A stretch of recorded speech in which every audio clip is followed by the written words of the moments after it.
Welcome to another episode of FMF Live, yo, don't mind us, yo. We just had a little funny backstage moment, y'all. But man, I hope everybody doing well. Make sure in the comment section, man, y'all put down there how y'all been doing, man, what y'all thankful for, all of that good stuff, man. But we got, of course, we got a video that we're gonna get to y'all and everything, man. So while G getting that video up, Trey, Keith. Oh man, we gotta shout out, man. Keith's like the fourth member now. Yeah. So I'll be forgetting to even introduce Keith. But Keith, how you doing, bro? How's everything going? Hey, I'm doing good, man. It's the last day of my vacation, so I'm trying to get my mindset right going into tomorrow. And spent the last few days in the gym and whatnot, and just been chilling. Actually, I was late to the live because I'm playing video games. Y'all know I don't never play video games, but when I'm off work for a week, I'll play them. But I'm good. What games you been playing? I only play Assassin's Creed for real. That's the only one I got for real. Not bad. Oh, hey Trey, what's the go-to game, Trey? Trey, y'all resident gamer. Yeah, what's the go-to games right now, Trey? The game that's coming out is going to be the game of the year to me is Final Fantasy 16. 16, great day. They still make Final Fantasy. I remember playing that on PS1. I didn't know they were doing that too. They do that every time that you get a new console for PlayStation. They one of the major releases for it, and that's the only reason I've gotten every one of the newer PlayStation. So definitely getting the PS5 for that one. You think it's gonna outsell Harry Potter? Because they said Harry Potter has been like by far it's the best selling game this year, and it's like billions ahead of the second best. I doubt it will because it's not as many Final Fantasy fans as Harry Potter fans, so there's a lot of people that are into gaming that got that game just for that experience, Yeah, I'm a Harry Potter fan. I do have Harry Potter down here. I lied. So. That's dope. Yo, I never seen none of the Harry Potters. None of them. I saw like the first one. Yeah, you gotta holler at Ike for the ancestral enlightenment behind Harry Potter because everything originated in Africa. Everything is black, so he already bridged that connection of what that is. So you gotta holler at Ike for the story, the true story behind Harry Potter. Absolutely. And before we got the video up and running, but before we get to the video, y'all, what's your favorite video game of all time? Right, put it in the comments. Put it in the comment section. But what's y'all? Yeah. What's y'all's? Mine, shoot, you already know. Well, mine Madden. I only play Madden when I had video games. I don't play it much now, but when I had video games, that's all I played was Madden. Every year, I just got the same Madden over and over again. That's all I like to play. So I don't know no other games. Yeah, all right. So G got Madden. What y'all got? I'm gonna say Grand Theft Auto San Andreas for PS2. That's in my number one. A close second one would be NBA Live 2005 when they had the dunk contest. Yeah. Oh yeah. Okay. All right. I'll go ahead because Trey the gamer. We'll say Trey for last. Mine's Halo.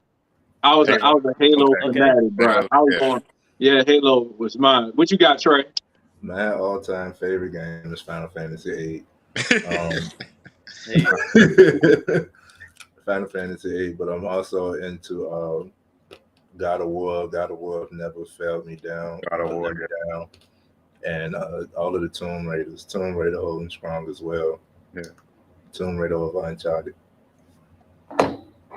Yeah. I'm black. That's how I'm doing. All right, yo. So we about to get into this video, man. This is gonna be our first topic. We got, I think, 4 topics. So we're gonna do about like 25 minutes per topic, man. We ain't gonna keep everybody too long, but we got this first topic right here. Go ahead, roll it, G. Let's see what's going on. Yeah, so we're gonna dip into a little bit of fitness, man. We're gonna get our health together, fellas. They didn't stay inside. You got one species who come from a cave. Inside of a cave is cool, it's dark, windows down, moist. That's how most people have their houses. The people who come from the caves develop diseases and carry diseases, asthma, sinus problems, sinus infections, right?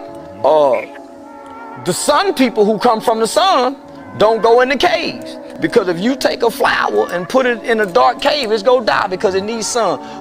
We the flower, we sun people. So somebody done tricked us to running from the sun, because now black people will not go out in the sun. Man, it's too hot out there. It's 108 degrees outside. Naturally, your body is at 100. How is 108 degrees really hot? That's your mindset.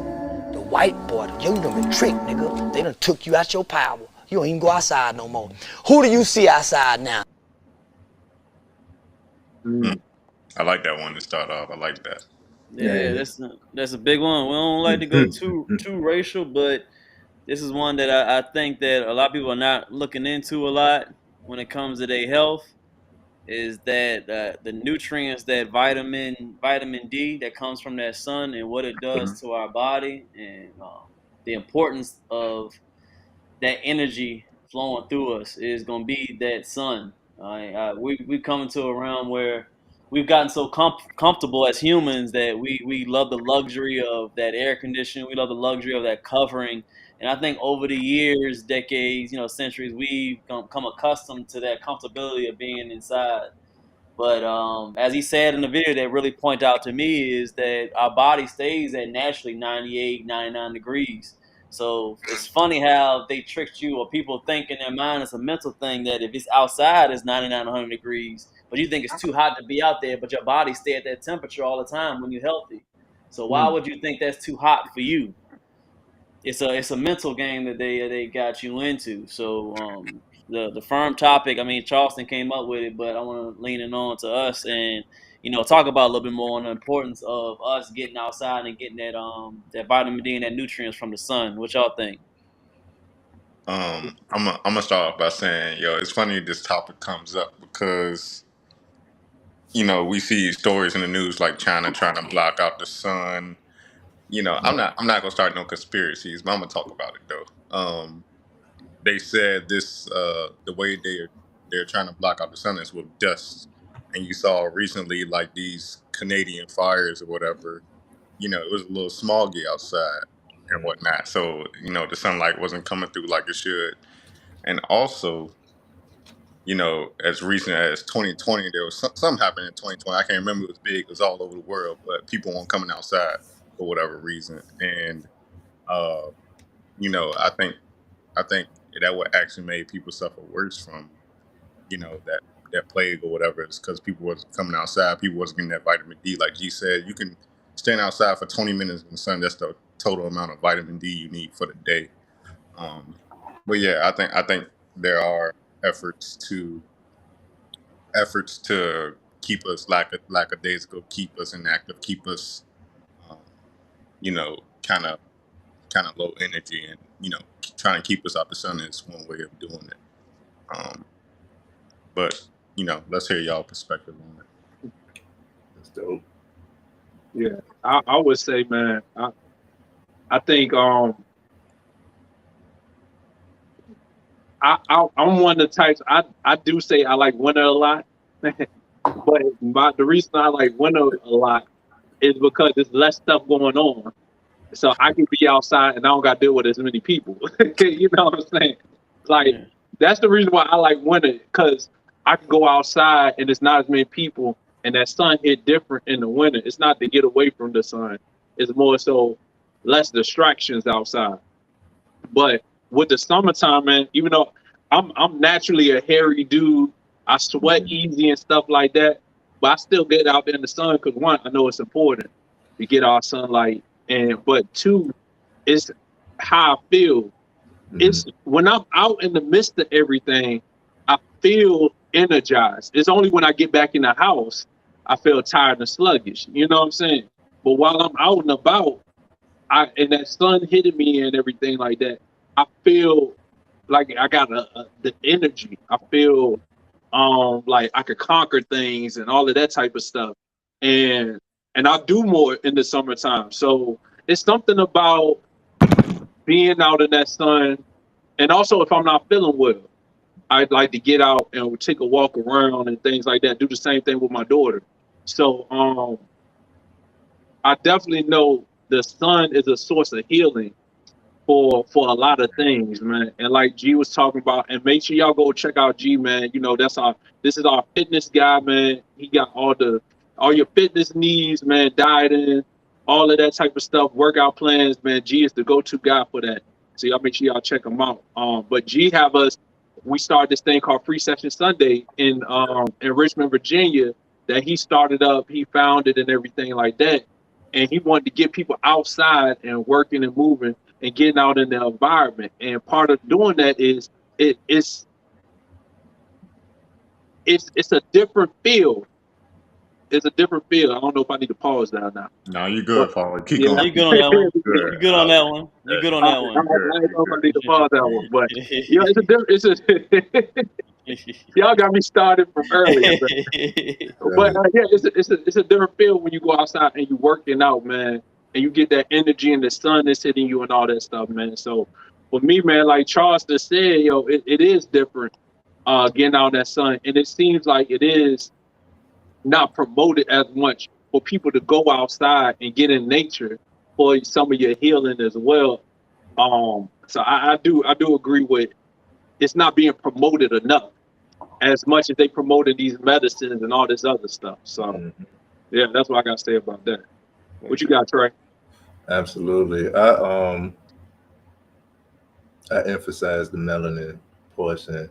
I always believe that since melanated people, black people, absorb sunlight like chlorophyll, like plants do,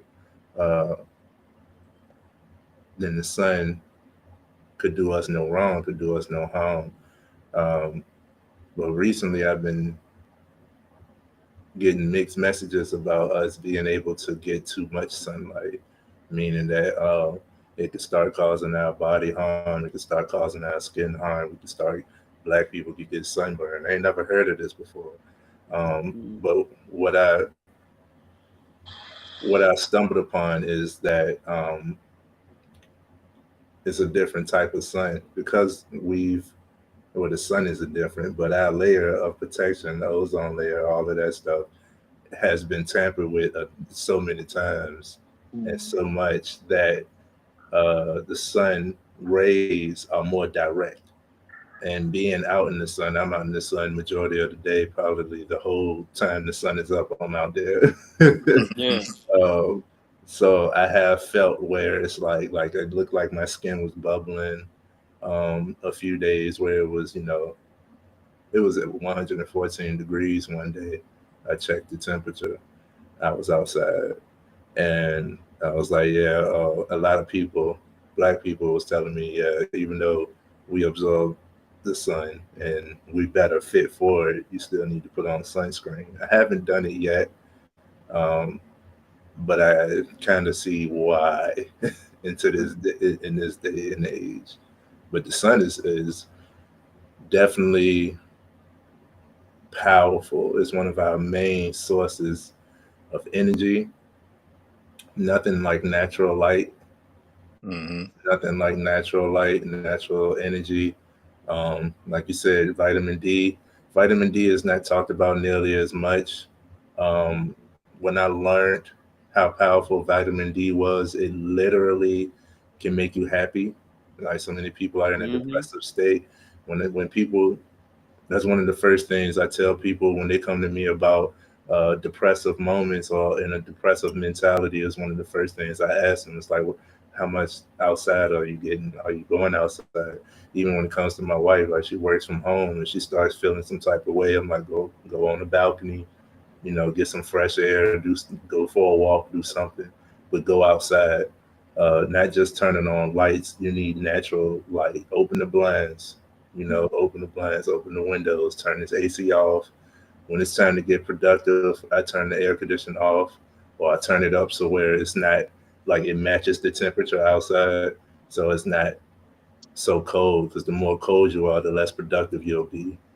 So all of these things that Mr. White spoke on, I thought he was going to come with the gossip. I was about to cancel this motherfucker, but everything he spoke on this one, I agree with, not to get too religious, but that's where we get Caucasian people from. You know, they separated from us because it originated with African. We black. We just started civilization, and so it was just us. It separated us, separated from us. People went into them Caucasus Mountains, and in the mountains, in them caves, it's less sunlight, less direct sunlight. Now you missing the sun so much that you become deformed. You have albinos and uh, red eyes because it's not used to absorbing that sunlight. You have pale skin, and you become cannibalistic, and all of these other things that we see. It came from the separation from the people, from your tribes, and going into the mountains, further away from natural energy, natural sunlight. So vitamin D is vital. If you want to be less depressive, if you want natural energy, just go outside. Like you said, at least 20 minutes. Try to sweat. It's a natural process to detox the body. Is sweating. Mm-hmm.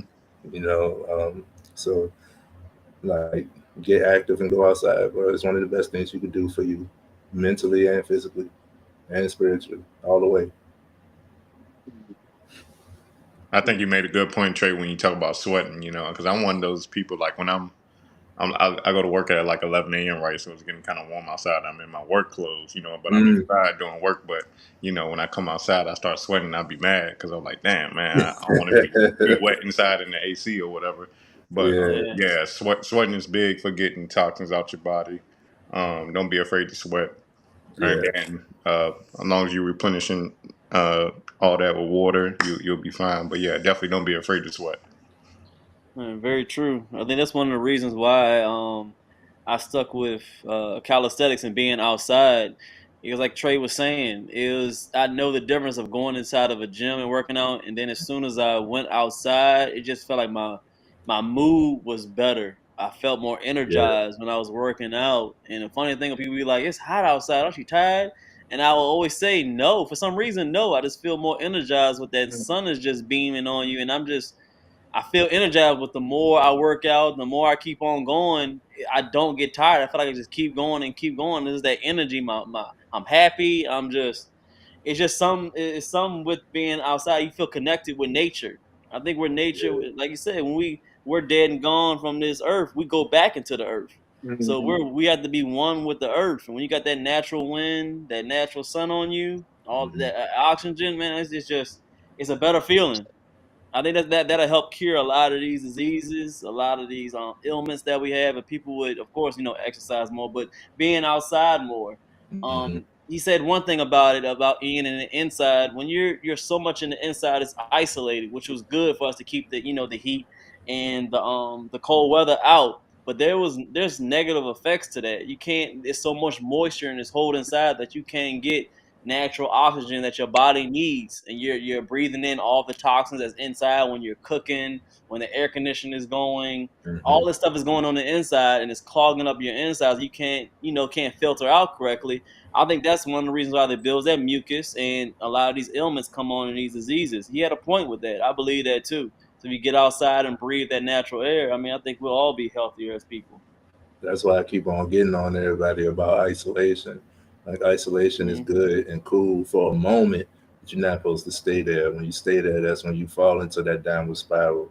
Your idle mind, you got negative thoughts. It's the devil's playground, and you have no choice but to believe what you repeatedly think. So if you're always inside, you're always with yourself, then you wind up thinking negatively. It's a reaction, you know what I'm saying? It's your brain signaling like, I need something, like get up, get active, go outside. You need it, man. It's vital. Again, going back to piggybacking off of UG, when I would go in the gym, like I don't mind sweating, but I don't like feeling sticky and itchy. And when I sweat in air conditioning, my clothes stick to me and I feel it more. So when I'm in the gym, if the gym is air conditioned and I go in there if I go in the gym, I'm going hard. I'm not coming to play. So when I come in the gym and it's cold and I go to sweat, it's like I'm fighting not just myself, but I'm fighting the elements too. I got to break even more barriers to I got to go even harder just to equate for the same type of workout that I would if I was outside. And it's something different about working out outside. The sunlight and the natural air, the natural energy. And it just triggers something in my mentality when I work out outside. It just does something different. It feels more of an accomplishment. It's definitely something that people fret and scary away from. So call it egotistic, but I'm like, I know I'm different because I'm doing what everybody else don't want to, Facts. So, I don't mind getting my hands dirty. I don't mind getting on the ground. I don't mind, I do need to be connected with the earth. It feels good. And if I do need to cool off, when you lay down in the grass, bro, the grass cool. The grass is cool, bro. You can cool off. You can find some shade. And if not, you done your workout, right with the windows down, you get some wind. You know what I mean? Like, it's a beautiful thing. Very true. Hey, look, we about to get ready to wrap up on this topic, so G about to get ready to load up the next video. But I wanted to add too with this that to try to add the financial aspect of it. Your body starts adapting to whatever environment it's around. You know what I'm saying? If you expose it enough to it. Yeah. So if you want to save a little bit of money during the summertime, instead of cutting the AC on, just raise the window down. You know what I'm saying? Save a little gas, save a little bit of money. You could do that. And then also to save on the gym membership. You could go outside and get a good workout, get a good sweat and everything in. And you know what I'm saying? These are little things that don't cost any money for you to go ahead and improve your quality of life as far as the workout, or just save a little bit of gas and money with not having to run the AC. So that's just a little financial tip I wanted to kind of throw in there as well too, for y'all to be able to use. Hey Keith, you got anything you want to add while G loading up the next video? Hey, real quick, y'all can cut this part out. How my camera look, bro? Because I'm trying, like, I can see myself in my little square or whatever, but apparently, and even on stage in the little bigger square. But you look fine right now, bro. Everything you good now. Yeah, you in camera now. You in focus. Yeah. All right, I didn't put my phone on the little phone stand I bought, and I'm just gonna stand there like Trey be doing sometimes. Yes, sir. Fuck it. Cause that shit frustrating. Trey be texting like, you can't see you, bro. All right. Yeah. Exactly. I want to first off shout out everybody that's watching us on Rumble. Yeah. We now on Rumble. I want to appreciate every single one of y'all. I think we got about 2-3 people right now. I just want to say thanks for that. We appreciate you. Welcome us on to the new platform, and thanks to everybody on YouTube that's always looking out. Shouting us out, doing that thing. We appreciate y'all always, man. Absolutely. All right, this next topic is gonna be a little bit of a doozy. We're gonna throw it up. I personally think everybody would agree with this one, but I think we should go ahead and talk about it because I think once again, I'm a family man. Ain't got one yet, but I aspire to have one. And I think that some things that's going on right now, I don't think it's cool. I don't think it's right. So I think further into the future on some things. When you open up the gates, sometimes everybody wants to go through it. That makes sense. I got you. So on this one, there is a popular. I don't know if you got everybody knows, but there's a popular podcast. Big one is called No Jumper. And it's ran by a guy. I don't know his background, but he does porn. I guess he does porn with his wife or so. I think he does porn with them. But he has a big one. A lot of big people came out of it. They interview a lot of big people. All the celebrities, all the big time people. They do big things over there. So he has a little controversy going on right now where he has a girlfriend for a long time, which is a porn star, and they do porn together, which is like on OF or whatever. Mm-hmm. And he decided that they just got married, and her fans decided that they wanted her to, I guess, have sex with another guy instead of her husband. So she actually accepted it. He accepted it. Yeah, he accepted it. Yeah. So what's going on right now? She actually has sex with so I guess she's a Italian girl or whatever, or a white girl, one of them, and she picked I guess the biggest black dude she can find, and she had sex with him. Yeah. Cuckolding. Jason. Yeah, there you go. Yeah, there you go. That's what it's called, Trey. Yeah. What's it called? What's it called? Cuck. CUCK. Okay. That's a nice. Yeah. So right now, I mean, it's just. It's a lot going on right now. It's just everybody has an opinion. Why are they opening up and doing this in front of everybody? But I looked at a few videos and I was like, man, that's crazy. But my thing is a young lady, I forgot her name. She had spoke on it and was like how this can open up the floodgates to think that when people have marriages, they think this is cool. Like this is something that you should be doing in your marriage. So we're gonna look at a little video on it to get a sorry, my words are getting messed up. We're gonna just look at an overview of it, a few videos that I picked over and found, and we're gonna discuss it to see if this is a good thing for marriage, man. Oh, hello! Look who it is, Mr. Jason Love. How you doing, man? It was good. We're just doing a little podcast here, and figured that we would, have a little conversation with you to see exactly how all this was for you as well. Oh my gosh. Cool. That's why I chimed in. Catch y'all. See what's up. Jason, give me a genuine review. How was it? You want a number scale or just like? Numbers sounds like it could be hurtful, but if it's a high number, sure. Like a 4. 100%, 9 out of 10. Really? 9 out of 10. Who's like, if I should feel diminished as a man as a result of this? Like the narrative is very, very strong. I just want to get your thoughts on that, and if how people should think about that in the context of me being, the silent third party in all this. Well, I don't know. Like if you look at it in the business aspect, then basically it was just a job, She's high up in her ranks. I'm high up in my ranks. Us two together obviously would make the most amounts of money. So it's not so much being if you're comfortable with it, y'all communicated it prior. Obviously, she said y'all did. So it's not really a situation. It's more of like two people coming and making an understanding.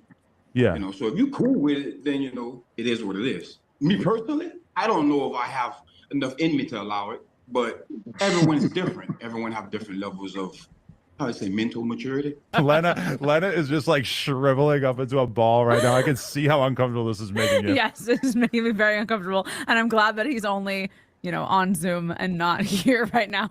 You think that would be awkward? Yes. Also, I feel like I'd feel a lot of sexual tension, and I felt like we would have to do a scene if you guys were both here. See, she's out of control now. She's on a tear.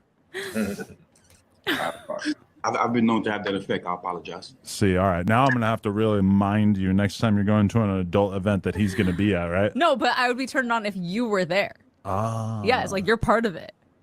So you think that if me and you go out to a party and we see him, that there's a chance that we'd all end up hooking up after? I don't know what his stance is on working with you. Oh, wow. Good point, yeah.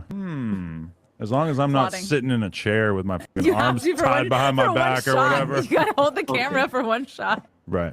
So if we do choose to have another kid, how am I going to know it's mine and not? Oh my God, I can't. No, cut. What? What? Don't even bring that up. Are you kidding me? Well, that's one of the good memes that people have been passing around. It's like me cuddling with your belly and it's a little black kid inside it. I hate you. I hate you so much.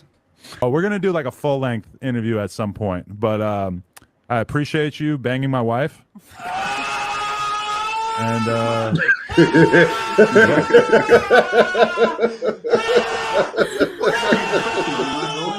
it out. That's what I do. Hey, I absolutely, I cannot hold it against you, my friend.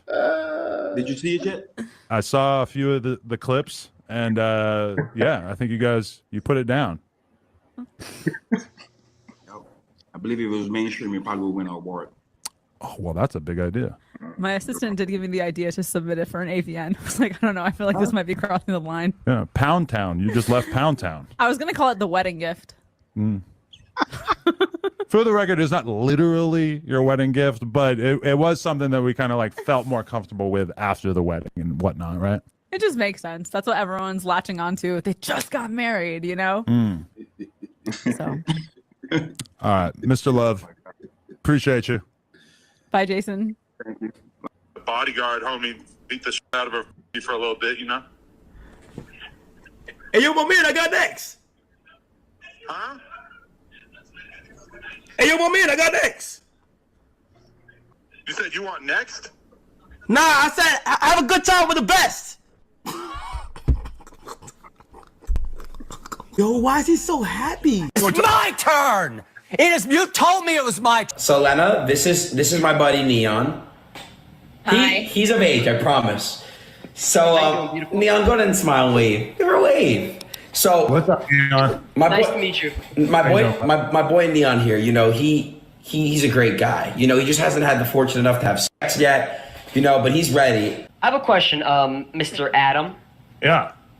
What the is wrong with you, bro?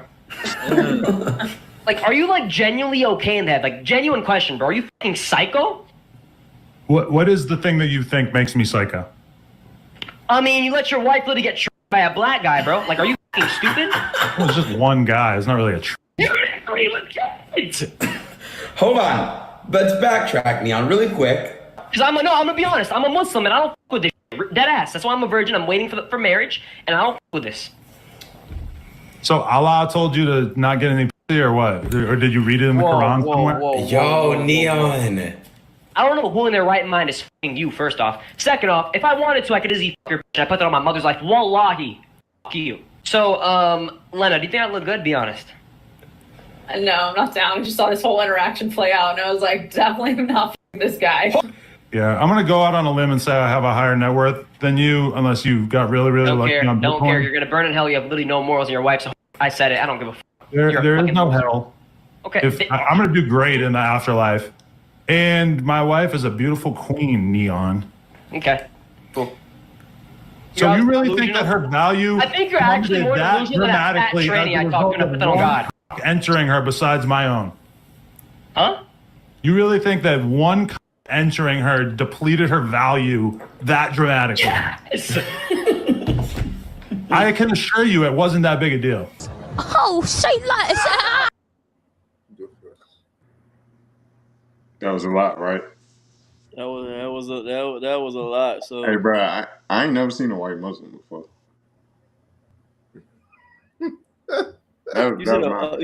You said a white Muslim? Yeah, I never seen a white Muslim before. White, I don't think.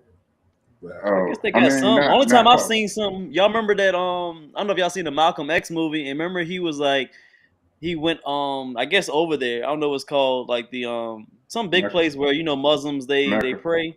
Mecca. And he said, remember he said he shared he shared with all nationalities. He was white, black, all types of Muslims. So I guess there is some white Muslims. Yeah. Yeah, but question is, I mean that's going we've gone mainstream with people doing crazy stuff. I mean that's something that used to be hidden behind doors. So with this, do y'all think that this is gonna have any type of damage to how we live and how we're gonna conduct when it comes to marriage? Do y'all think that, or you think this is just like some whatever, ain't nobody gonna pay attention to it? One is it's none of our business, but people put their business out in the media now, so everybody know about it. Two, I don't think it's gonna affect civilization as a whole, but I know that dude hurting. Adam 22. I know he hurting. He was hiding behind them shades. He can't have them. It's only a matter of time before we hear about their divorce. It might be a year or two, but they go get divorced. And so what? He got millions of dollars, so it's gonna be an easier blow for him, as far as on a human level. But he got to be hurting inside. Like, you just let a man then go stretch your wife out. It's another interview with the dude. The guy's name is Jason Love. He's a spicy star, and he is like up there or whatever. Don't ask me how I know that, but he had another interview where he was describing what was going on in a video. First of all, she a horrible performer. It couldn't have been 9 out of 10, and he was saying like she hadn't been stretched out in a while, so he like, you know, kind of came quick in her or whatever. Like That's crazy. Like basically a slight to, you know, what her husband That's was able to do crazy. compared to what he could do. Like, and he cream patted her. Yeah. Oh gosh. Man. All right, Paulie, what's your take before I respond? Man, these I'm sorry, these topics is dumb to me, man. I can't. these topics is dumb to me. Like I don't know why people even give these type of topics time like this. Yeah. You know what I'm saying? Like the majority of people ain't doing it. Majority of people not gonna do it.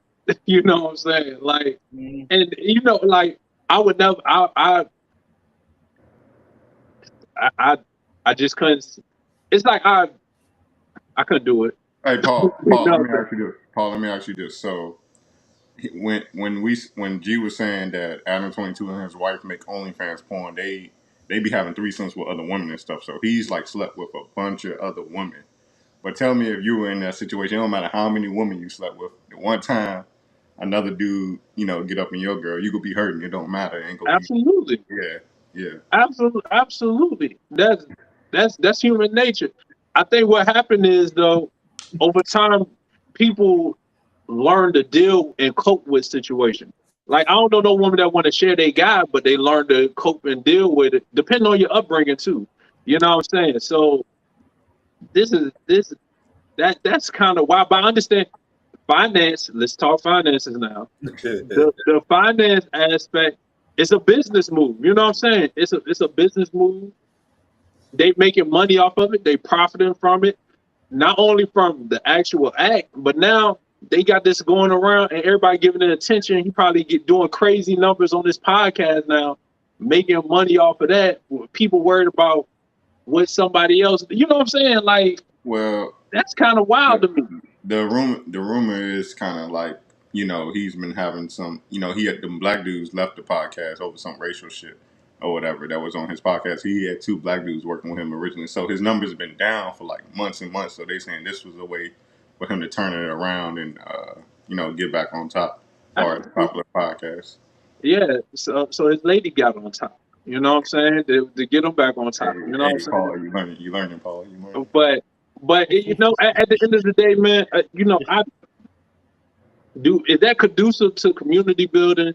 Is that conducive to, you know, your children and raising your kids and stuff up? No, it's not. You know what I'm saying? But at the end of the day, people do what they're doing, man. Swinging and prostitution, all this stuff been around for centuries. You know what I'm saying? Like, yo, that stuff been around forever. But yeah, man, like, no. I think women are better equipped to deal with their guy sleeping with somebody else, opposed to us. We'll be crushed for real, bro. Like we can try to hide that pain with money. No, none can really, you know, heal that pain. You know, especially, man, you got your lady up there. Like it was a little funny at first, but then I was like, nah, man. Cause you sit there laughing and joking about it in his face and all of that stuff. You know what I'm saying? Homeboy, you know, talk about your lady and stuff like that, man. Like that's just different. You know what I'm saying?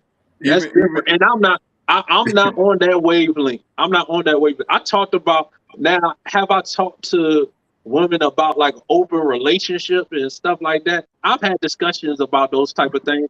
I don't want to know it though. You know what I'm saying? It's like, yo, I'm like, yo, keep that to yourself.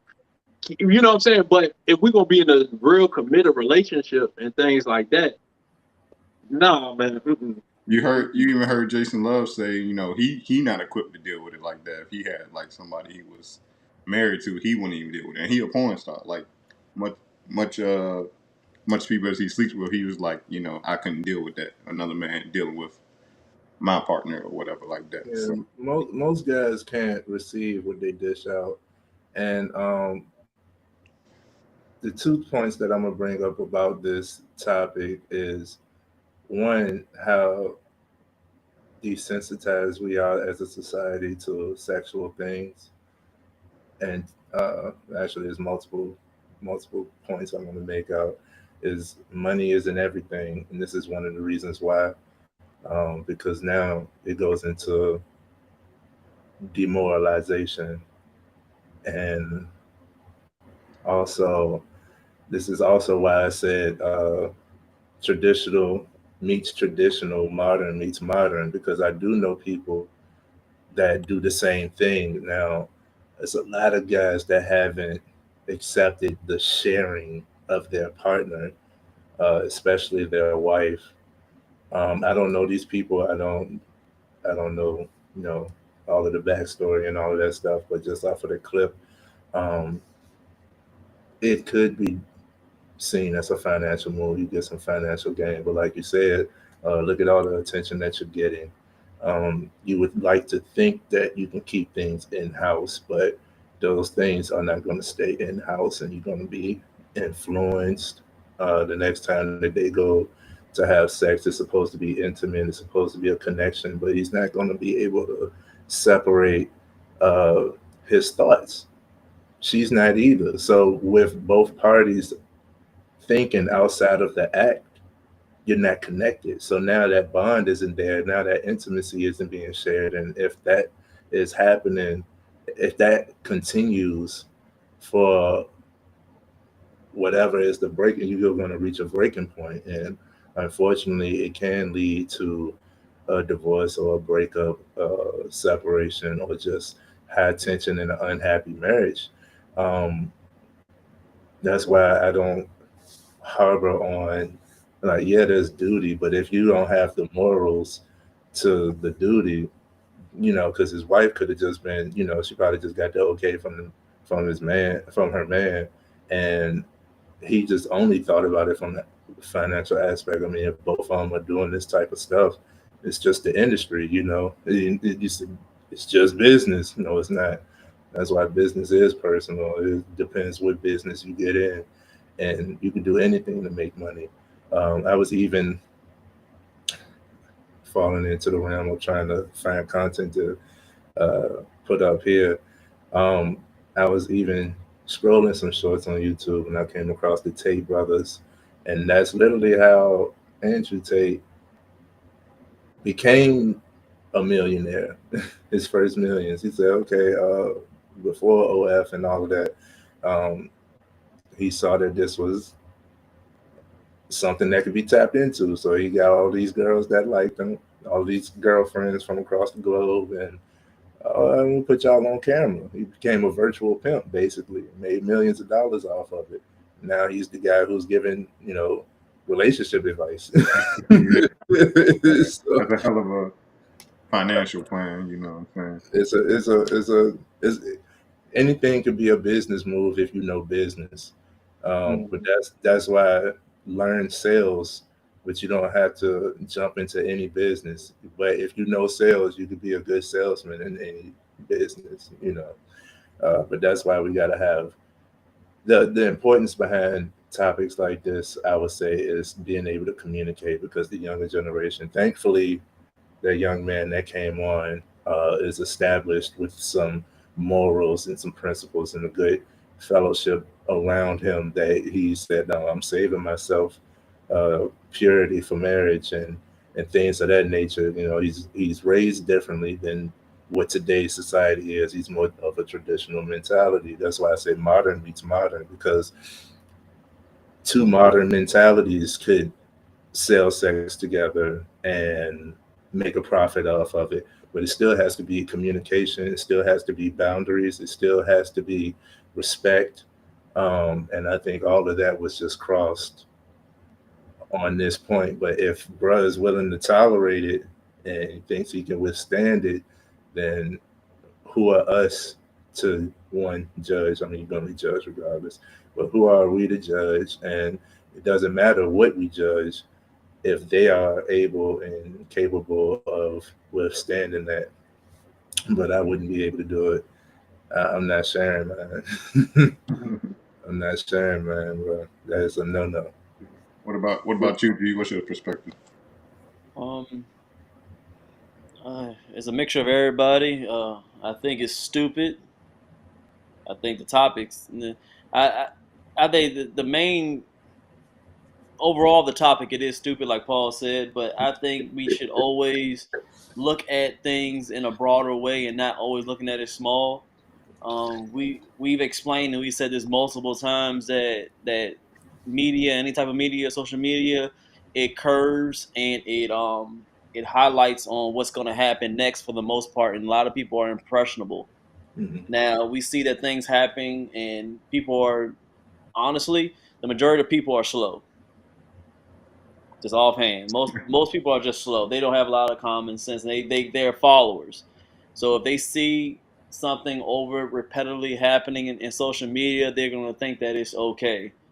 And I think that we see it as small now, in July of 2023, but I think it'll be more and more of a not an anomaly, and there'll be more and more of this happening, and more families not being strong enough for the kids, and which entails builds horrible kids and horrible families.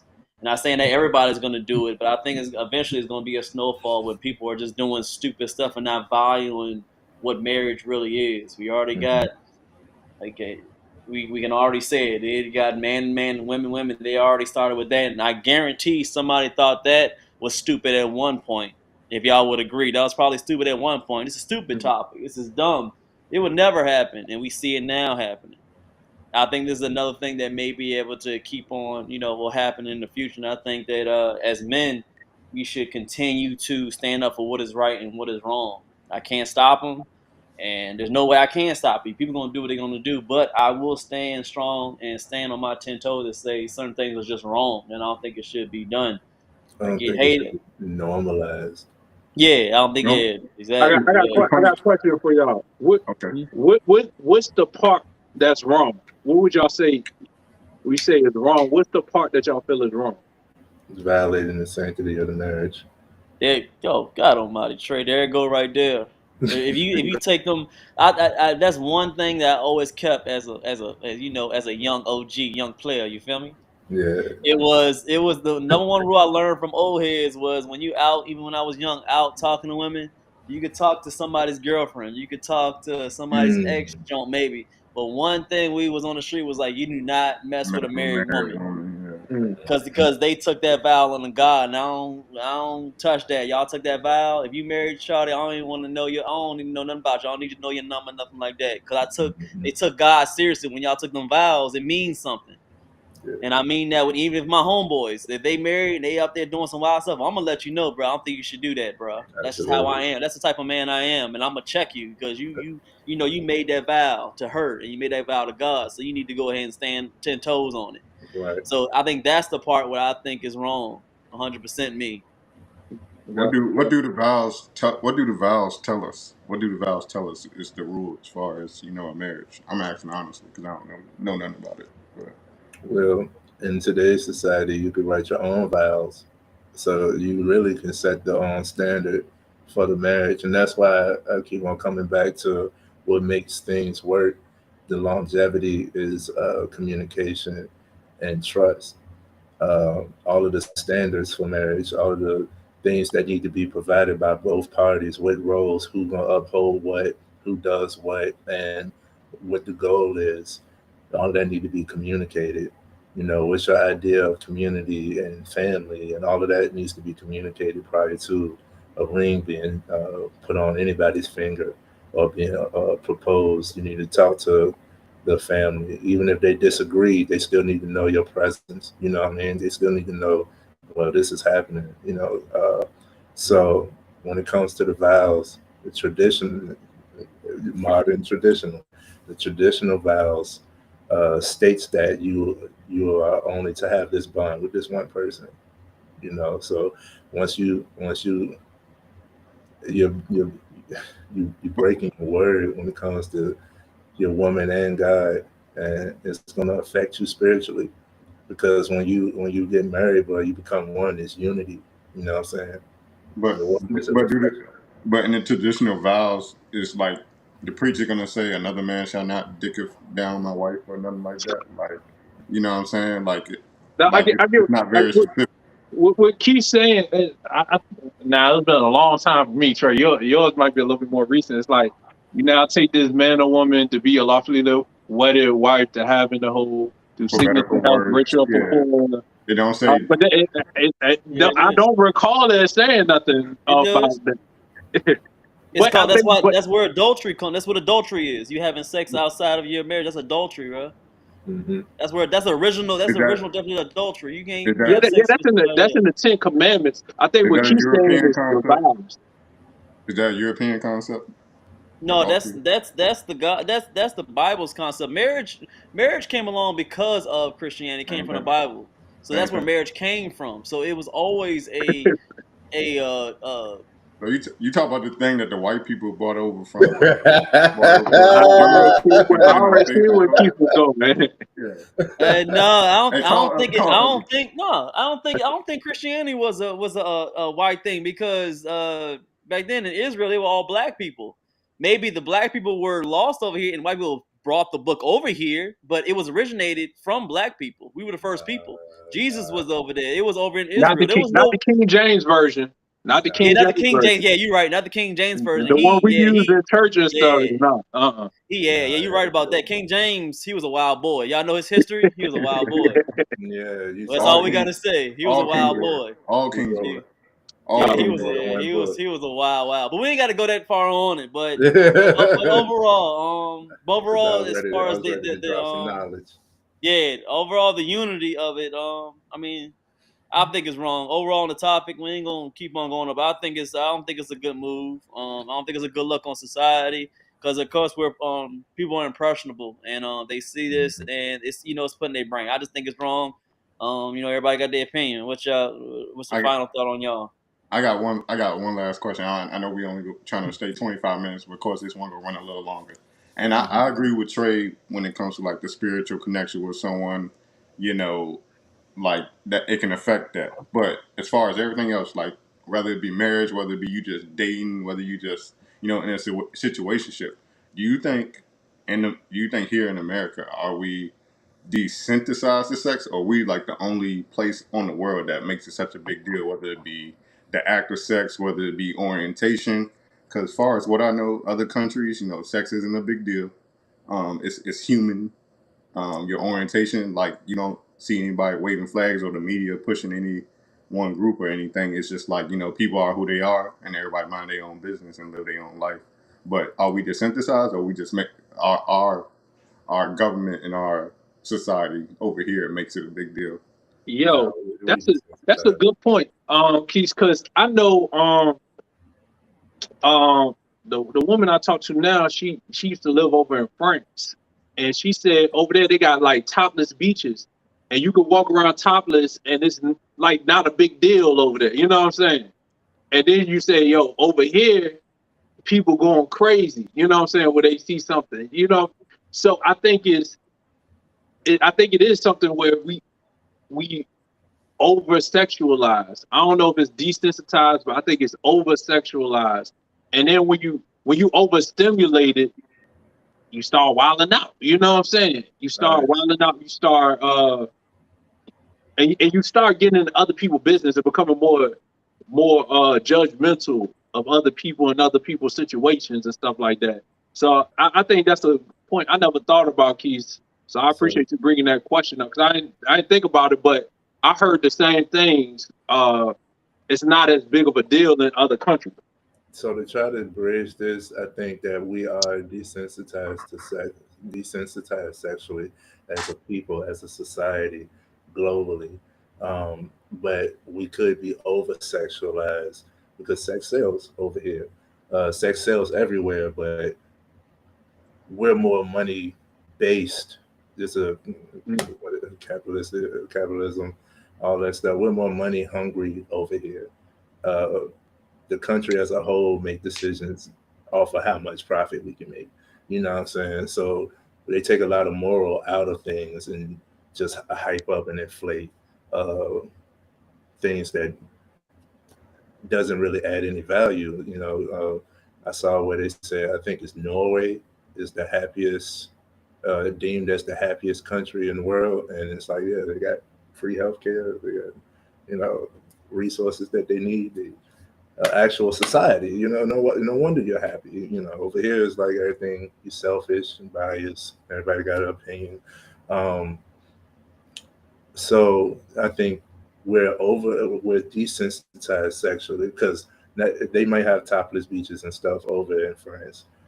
They also have, like, in Korea and in Asia places, they have open. They don't call them whorehouses. Yeah, you know, they have these things everywhere. Like, and it could be whatever type of setup or title that you have it, but it's still selling sex. You know, it could be respected or whatever, and more respected or highlighted in other places. But over here, we're overly sexualized to the point where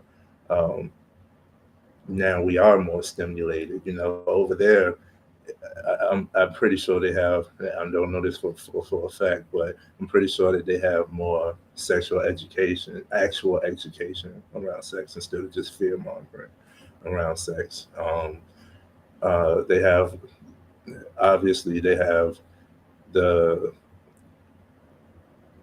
I'm making an assumption, but I could tell that the children are sexually taught. Okay, like it's more pure.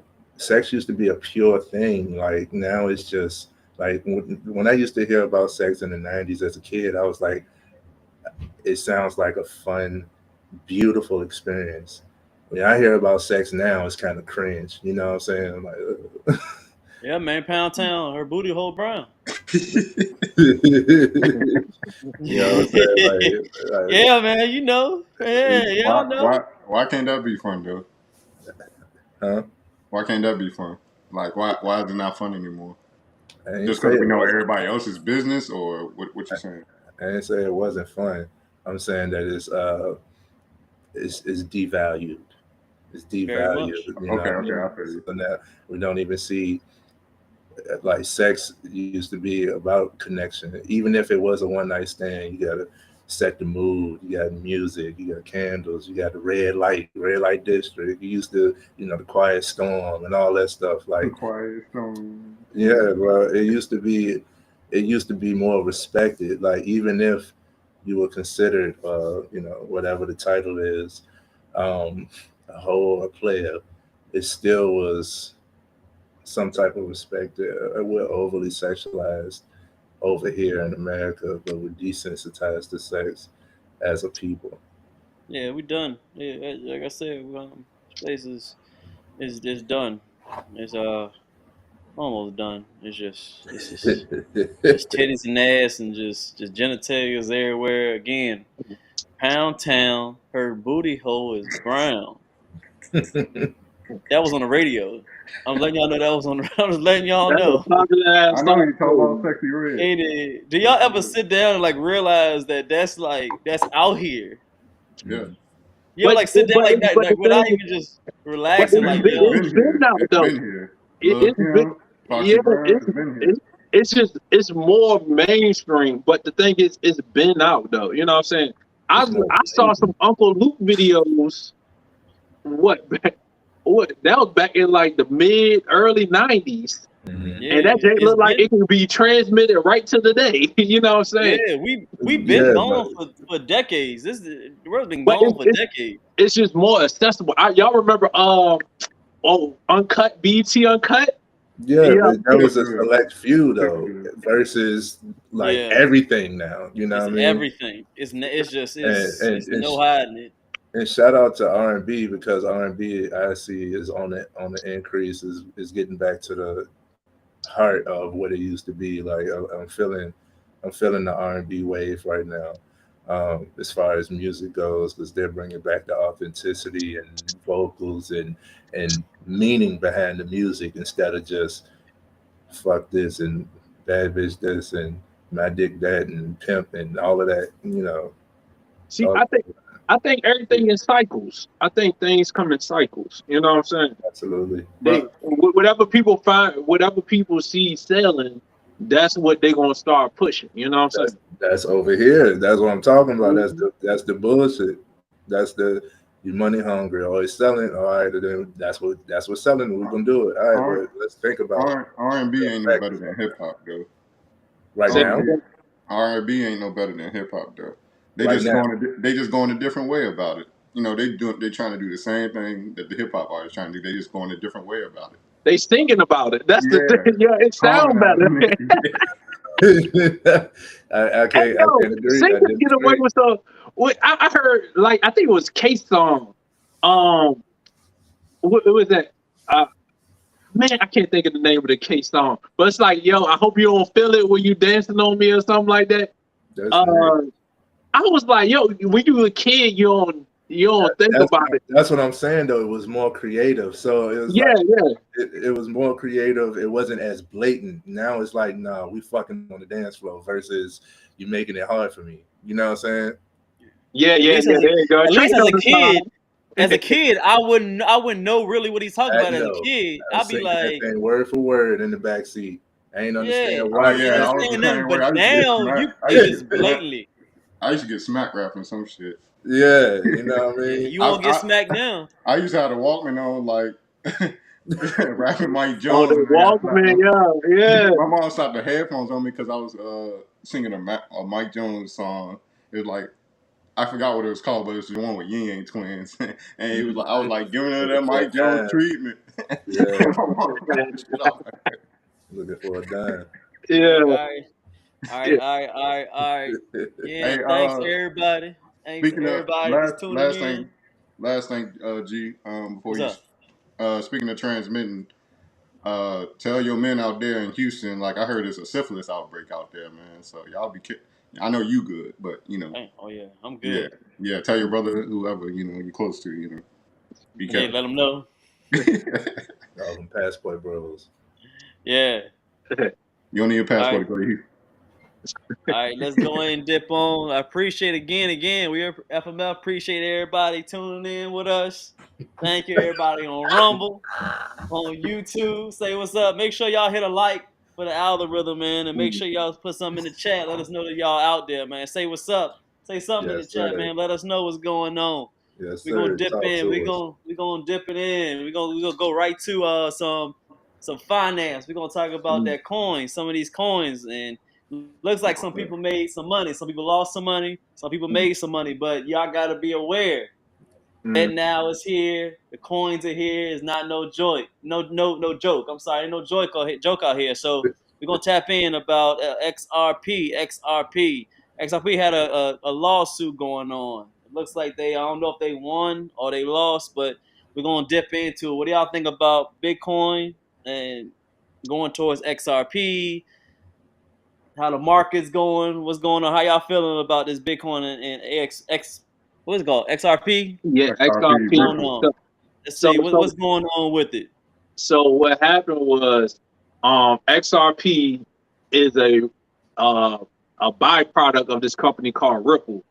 And this company Ripple, basically it's a company working on money exchanges between bank institutions, so large amounts of money transferred between different banks and things like that.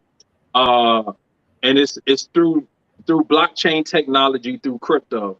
What happened was they had a lawsuit come up a couple of years ago saying that this is not a crypto, this is a security. And also, disclaimer, this is not financial advice. I gotta make sure I say that. This is just for informational purposes only.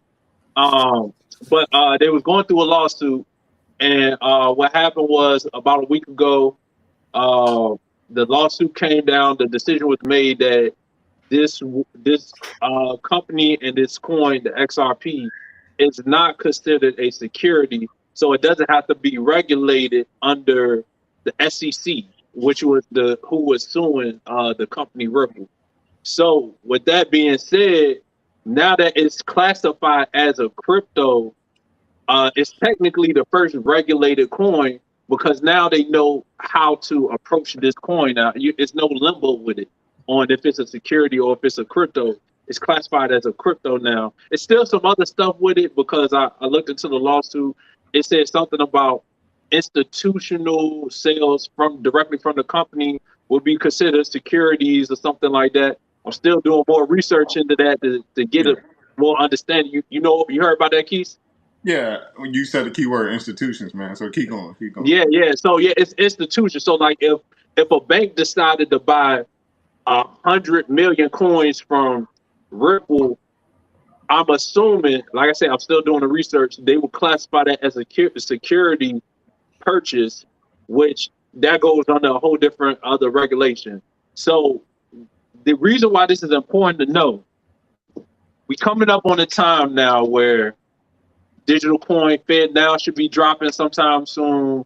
Cryptocurrency, blockchain technology, this whole financial wave and digital wave is coming down the pipeline, and people should start doing your research on it, because like I said, no financial advice, but people are making a lot of money from investing and starting in these in this cryptocurrency sector. Now, because it's a crypto and it's not regulated, it's a ton of money. It's a ton of people making a lot of money, and it's a ton of people losing a lot of money. And what it comes down to is doing your research, getting an understanding of the technology, because at some point, it looks like things are going to start translating where everything is going to be, a lot of stuff is going to start running off of what we call blockchain technology and things like that. We'll do a separate episode on the ins and outs of that. But I wanted to talk about this topic to make people aware of what's going on out here, different ways to potentially invest and earn money. It's very risky. It's big swings and like I say, it's not regulated. So when people lose their money, they lose it all. You know what I'm saying? It's no, hey, it's insured, I want my money back, stuff like that. You know, people lose their money, but also it's a ton of money, and people I know personally that made a lot of money. So with that being said, and kind of breaking down the background of it, Keith is big into finances and everything like that. What's some of your thoughts? Man, a change is coming. Like, you know, just hold on. But I would say XRP. This is the first another baby step towards the transition and the adoption of cryptocurrency. I believe. Funny thing, Paul, the day after that XRP news came out, I got an email from Bank of America like, oh, several branches are shutting down, you know, for whatever reason. Maybe I shouldn't have said Bank of America by name, but I just found that ironic. But a change is coming. You know, I would say, like Paul said, do your due diligence and do your research.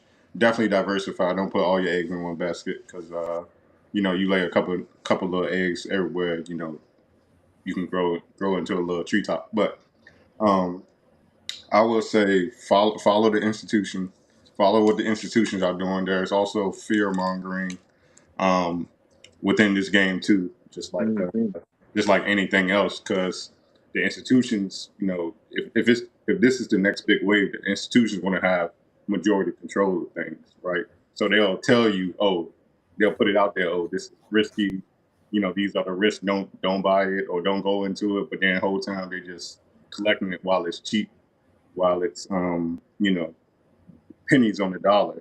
And then when it goes up, you know, they have full control of it, and they're like the power players and whatnot. So I would just say do your due diligence, do your research, but it's something to look into. XRP, I believe, foreign banks are adopting it and buying it as well. Like I said, it's just what I've read, but definitely a change is coming. That's all I say. So my question, and I put it in the comments, is everybody says do your research, do your research. Where do you start? What research do you do? Like what are you looking for? You know what I'm saying? Like somebody who is completely oblivious to even with cryptocurrency or digital this technological wave of money and finances. Go back to the episode we did of the technology advance when it comes to finances. Where would you say to start? What does this research start? What does it look like to do your research? What I would say, and that's a great question, Trey. What I would say is, like, look up what is a cryptocurrency and look up what is blockchain technology, because that's what pretty much all of this stuff is based around. Yeah. Blockchain is the systems. Crypto, the easiest way I can explain it, it's not the same, but it's a way to explain it. It's like a stock. You know what I'm saying? That's the way, you know, the easiest way to explain it. It doesn't work out exactly like a stock, but that's the easiest way to explain it. But look up what is a crypto, what is a blockchain technology. After you do those things, what you do is you can go to you got certain websites where they have one called CoinMarketCap. And what CoinMarketCap is, this is a place where you can see all the top cryptos from what we call the market cap is pretty much how much money is invested into it. And from the companies that got the most money invested to the least amount, you could go in, you could click on it, and every single crypto has to have these things called white pages. And basically, a white page is what does this currency do? Hold on. What does this currency do? Like how does it operate? How does it work? If you go on Coinbase, and you know what I'm saying, we're not plugging, I'm not trying to salute, you know what I'm saying, but Coinbase is one of the few places where you could buy and sell cryptos, but they have this thing called you could earn new crypto by learning about it. And what they do is they break down how does the crypto work, how can you use it, things like that. But the first part is understanding what's blockchain technology and understanding what is cryptocurrency. And from there, you could decide, is this something you would even want to invest your time and energy into looking more into? Because like Marquis said, it's a change coming. And with the blockchain technology, which is it's pretty much systems on how things operate. Just like you got different systems that keep up with Wi-Fi and things like that. These blockchain technologies, you can store, it allows you to do storage, it allows you to transfer things. It's so many different things you could do with it. But getting a basic understanding of how it works and how it operates is the first thing to learn. And then look into what is a cryptocurrency? And from there, you can kind of do your own research. You could also hit me up, Marquise. You could reach out to us as well. Like I said, these are not financial advice. I'm not promoting any coins. I'm not telling you to invest anything. But what I could do is I could point you in some different directions and different things like that. And we got a guy I'm working on getting onto the podcast as well that he really breaks everything down a little bit better than what I do, as far as exactly how it works. But it's the new wave, man. It's the future. And the first things I would say is learn about blockchain technology, and then learn about crypto. And then from there, you'll see what directions and everything you need to go from there. What you got, Keith? So one question that I have is, are all crypto or digital currencies, are they all backed by tech companies? What makes them? This is just. Oh, you want to answer that, Paul? You want to answer that? So they all of them are backed by. It's like a crypto or blockchain. So this whole crypto industry, it has different sectors. So you got certain coins, not pushing any coins, but like Ethereum, Cardano, coins like that. Those are your blockchain. So that's what they do. Then you got other coins like Filecoin and stuff like that. They focus more on storage. So like when you look into their company and what they offer, because these companies not only offer crypto, but they actually have things that they offer. You know what I'm saying? So certain companies, like people go to Ethereum for protection and coding and stuff like that, and they actually build businesses off of Ethereum and their blockchain technology. So you know what I'm saying? So it's an ecosystem. You got some coins. I forgot the name of the coins, but you got some coins for gaming, where you got gaming coins and stuff like that. Infinity. Axiom Infinity. That's the one I was thinking of. Yeah. Mana, Decentraland. They big in like the metaverse and stuff like that, where you can go on there, you can play, and they give you coins for playing and things like that. You know what I'm saying? So all of them got different things that they backed by, but all of the cryptos run off of blockchain. You know what I'm saying? They all run off a blockchain. They just all got their own different uses for them. And right now, all of the, to my knowledge, all of them are still being measured against the dollars. So it's not like it's a gold backed or anything like that. It's still all measured against the dollar, starting with Bitcoin. So yep, shout out Mr. West. You invested in a project. That's what exactly what those are. Is an investment in like a project, the building the business up. So that's why I say the easiest way to compare it is like a stock, but it doesn't operate the same as a stock. And I want to make sure I'm clear about that. It's not the same as a stock, but that's the easiest way as far as the actual cryptocurrency coin I can relate it to that most people can understand. And one more thing I wanted to add, you also have these starter cheap ass hype coins, right? That get hyped up in the media, and people try to make a quick buck off it, and then that you get the rug raked from under you because it's just a quick come up for somebody who created it. So you got to be real careful with those type. There are scams in the crypto world already. Look, I get excited about talking about this stuff. You got to be careful. It's called market manipulation, man. It's market manipulation. I think it was crypto.com got in a lot of trouble, and a lot of people that was promoting crypto.com got in a lot of trouble because they was hyping up bad coins. And then also it's a lot of stuff behind the scenes, but basically people was getting paid to hype up coins so people can make a quick flip, and then they take their profits, and then everybody else get stuck what we call holding the bag or losing their money.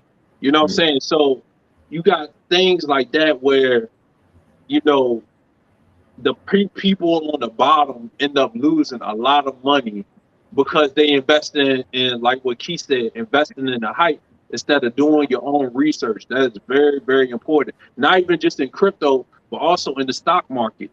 Doing your own research, understanding what's going on, because it's a lot of people that lose money because they hear about something and then they didn't do the research, and the research entails looking up the company, make sure it's a legitimate company, making sure that they're in a good financial standing. You know what I'm saying? They're not going through a bankruptcy or stuff like that. They don't got some type of scandal that's going on and things like that. So just doing your research on the companies, whether in the crypto or in the stock market or anything you invest your money in, you want to do your research and make sure you're making the most solid investment for yourself. And one last thing to touch on and I know G about to get the next site up, the next video up and everything, because we're going to get to the next topic. But when I say market manipulation,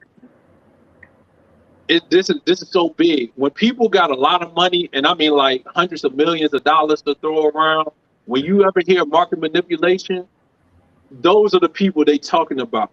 Because what happened is people got all this money to throw around on something, and right, FTX as well. Yep, let's talk about FTX.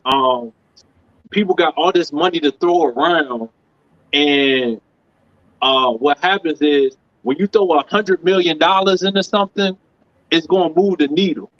And when people see the needle move, and they be like, "Oh, this on the upswing," all people start throwing their money and stuff in. And what happened is these people that throw $100 million, and this is good investing tips because it also works on the small level as well.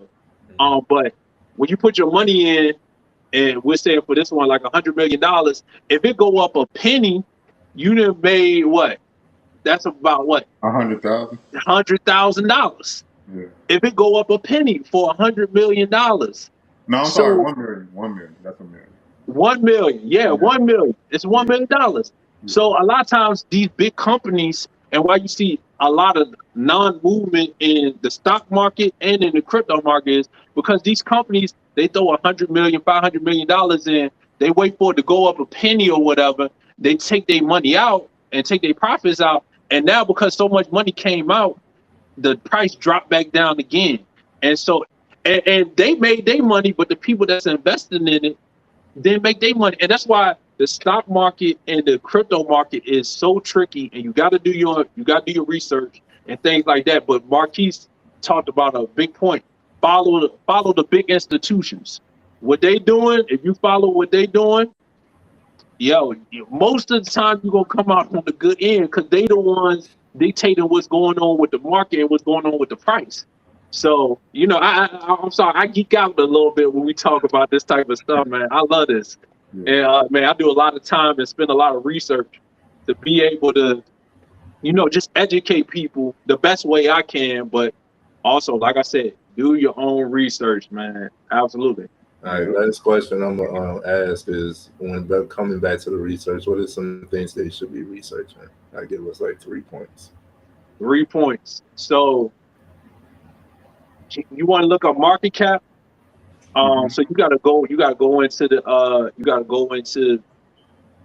these platforms, yeah, and you could do the check a lot of this stuff. You want to look at the market cap. You also want to look at what direction. Go ahead, Keith. No, I was saying volatility. Like, is there a lot of activity within that particular entity, like whether it's a coin or a stock? Yep. So that, and then also check your the earnings. So every quarter, these companies that's on the stock exchange, and we, I know we're going back and forth between crypto and stock, but it's similar things for both of them. But for the stock market, you want to check what the earnings are, and a lot of these platforms, they'll have a projected earning of what they think that company should be making, and then they got what they actually made. And if they're doing better, a lot of times the price go up. If they're doing worse, it's going down. A quickie, something like that. But yeah, so those y'all gotta chill, man. So those are some of the things. Like I said, check for the volatility, because if you got a low risk tolerance, you do not want to invest in something that's very volatile, like what was it, Tesla, and stuff like that. Those things are very volatile as far as the stock, and then crypto just in general is volatile. Volatile meaning it'll move. It's constantly moving up and down, meaning you got to be really paying attention to it for the right moment if you want to make a profit or if you want to sell before you take a loss. Yeah, exactly. Yeah, good point, Keith. To elaborate on that. So so if you want something that's more steady, things to look into. If you're more of a more conservative in your investing, bonds, you can't go wrong with bonds. ETFs, which are, look it up. Y'all look it up, and then y'all come back to me. Yeah. ETFs, things like that. Those are more steady with their growth and things like that. So those are just a couple of little things to shoot out to y'all as well too. Thank you. We're gonna need a whole another video on. Yeah, I know. I'm just getting started for real. I think amongst our people, like, talk about things like crypto. It can't be talked about enough. Like, I rather, we start talking about crypto rather than people just focus on their EBT and whatnot. So yeah, that's the way to get off the EBT, possibly.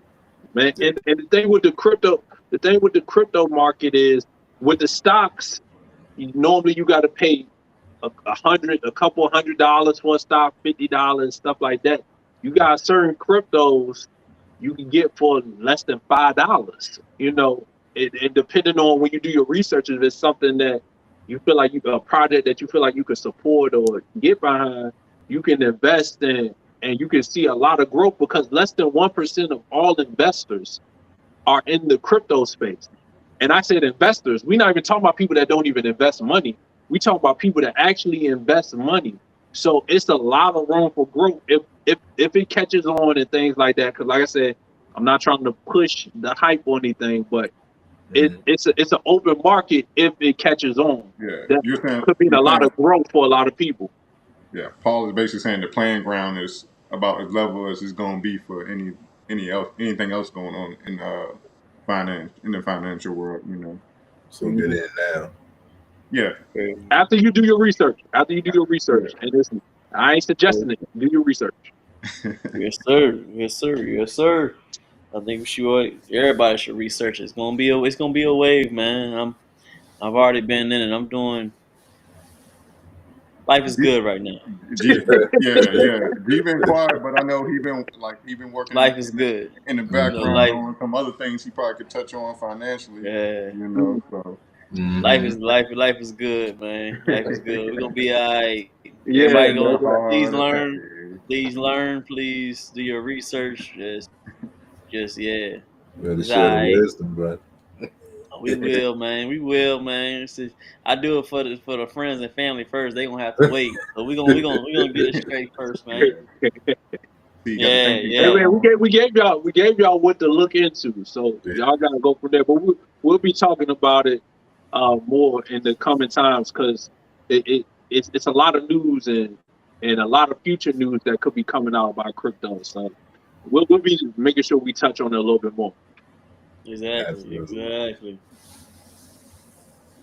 All right, let's go and finish it off with the last one. We're going to get up out of here, man. We appreciate everybody again. I keep saying it because we really do appreciate y'all tuning in on us every live and every Friday for our full podcast, man. We appreciate everybody. Absolutely. Let's go and finish it Come join the mob. Come join the mob. Yes, sir. Yeah, absolutely, man. Absolutely. Let's see. And while G getting the video together, man, with some put down in the comments section if y'all do invest, man. What's some of y'all favorite investments that or things y'all want people to do their research into and check out? So y'all make sure y'all do that in the comment section. Let's help some people with some possible plays. Exactly. Looks like we titled this one. Last one to finish it up. Let's talk about what title I can think of are Black Men Lost. So you ready? Not to bring race into it, but black men, why are y'all always letting us down when y'all go on these panels? Like, why? Serious question. I wanted to play what the black men had to say about what masculinity is versus what the cowboy hat wearing white man had to say about what masculinity is. Watch. I'm a black man from the hood. To me, being a man is knowing when to be soft. Point number one is a man who walks with God. Point number two is a man who stands on principle. Point number three, which is a masculine man, is someone who is willing to sacrifice for point four, the people that he leads. A true man is a leader.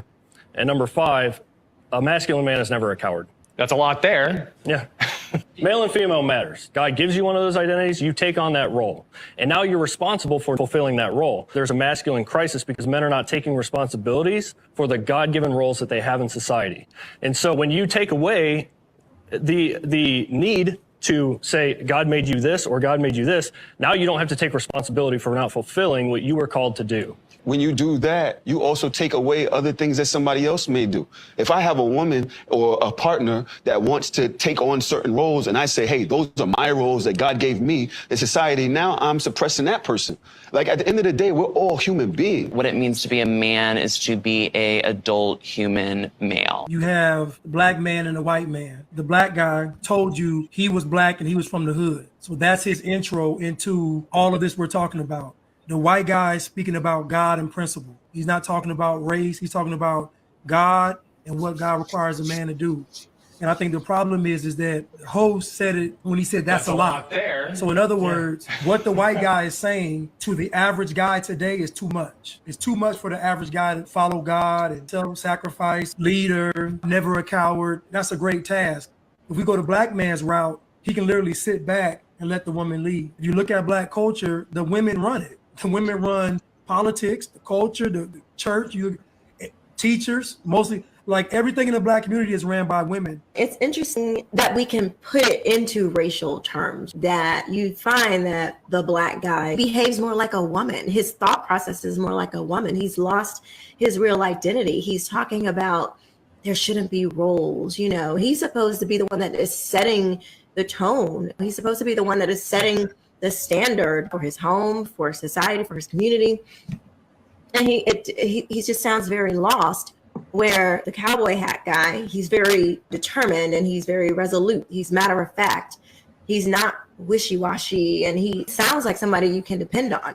And this other guy sounds like, how you doing? It's funny because people looking at this and they'll see the white guy and they'll go, see, he exemplifies everything toxic about manhood and masculinity. I don't know, I guess Christian Walker is supposed to be the black conservative on the panel.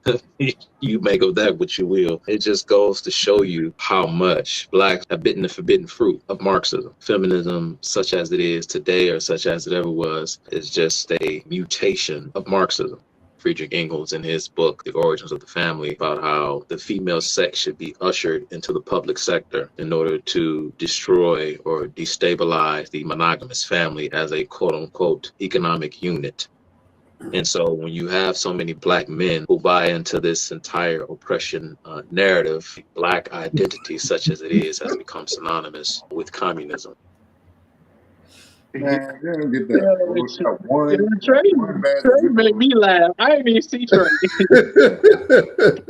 They chose that one bad example and tried to blanket it across all black men. Man, come on now, bro. Like, and Yeah, that panel was I agree like, with that too. I don't know why they picked out the. I saw the original. I think I saw most of the original one, and they picked the why they picked why they pick him. There was a whole bunch of dudes that didn't sound like him. That was I made that not all dudes would sound like him on that panel. Sound bites, man. They picked him. They picked him up, and I was like, "Come on, bro!" And that original interview, that original whatever that podcast was or whatever with all those men back there, that was like there was like a trans man in there and some other shit in there. Like it was like totally different from black man masculinity. Go ahead. Yeah, masculinity. Like, go ahead, bro. My pure issue is we as black people are the only ones that critique black people so much. You know what I mean? So I'm not going to defend anybody. But when it comes to this black guy, I understood what he was trying to say. And that's why I emphasize communication, because it does go back before. You gotta, when you talk about do your research and learn your history, it goes before religion, it goes before Christianity. I am a Christian myself, but Christianity is one of the newest religions that we have in this world. So even though it's like old to us, when you think about the world being 4.6 million years old and BC, like, come on, man. Come on, Get man. ugly in here, man. Get ugly in here. Bring your ass in here. Bring your ass in here. Big old Leo want to be quiet. That ain't how we rocking. But yeah, I know it's gonna rub some people the wrong way, but I felt what the black guy was trying to portray, and honestly, I can't really explain it in a way that it'll resonate with anyone else. It was since made all across the board in the video. I just don't see why we had to highlight the negativity towards the black guy. It didn't sound feminine to me. I didn't see feminine. So when the black lady was talking about just because somebody could sound definite, that's one of the things, that's one of the qualities of a good leader is decisiveness. So just because the guy sounds definite and matter of factly doesn't mean he knows what the hell he's talking about. He's just confident in himself, and you're going to be able to trust somebody who's confident in themselves to lead. My bad. Go ahead, Trey. My bad. No, you good. Now, to me, the cowboy dude was spitting, but my whole thing is like, I guess they took that excerpt of him saying he was from the hood, and they were like, all right, stop right there. Nothing else you say matters. And then, just said, all right, that's the black man today, and that's why we lost. Like, I think a lot of us are lost, but it's not. It's like a small group of us, I think, because I don't know. My experience day to day, I hear more men talking like the cowboy dude, and whatever the hood black dude was talking about. It might not sound the same. It might not come off as confident and structured, and they might not wrap it off like that. It might sound a little more toxic, but in my experience, it's not too many of us that are lost out here. Like there are a lot of black men that are, found, and they are up to the challenge of the duties that the God-given duties, shall I say, to help to help society go as it should. But what are a man's God-given duties? I mean, I don't know if that was the word they No, that's what they use, but that's what I'm asking for the panel. It tracks up my question, yeah. Like that's the question for the panel at hand. What a man's God-given responsibilities? What is God-given duties as a man? Because that's what we keep on questioning. I think it depends on what your. A lot of times it depends on what your religion is. You know what I'm saying? Like your religion really dictates a lot of that stuff in your beliefs. I feel like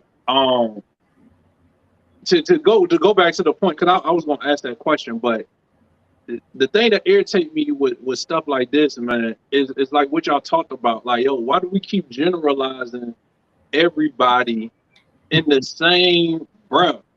All black man is this, black woman is that. Black woman running everything amok, black man letting them do it. You know what I'm saying? Like, no, it's from my experience, it's not like that.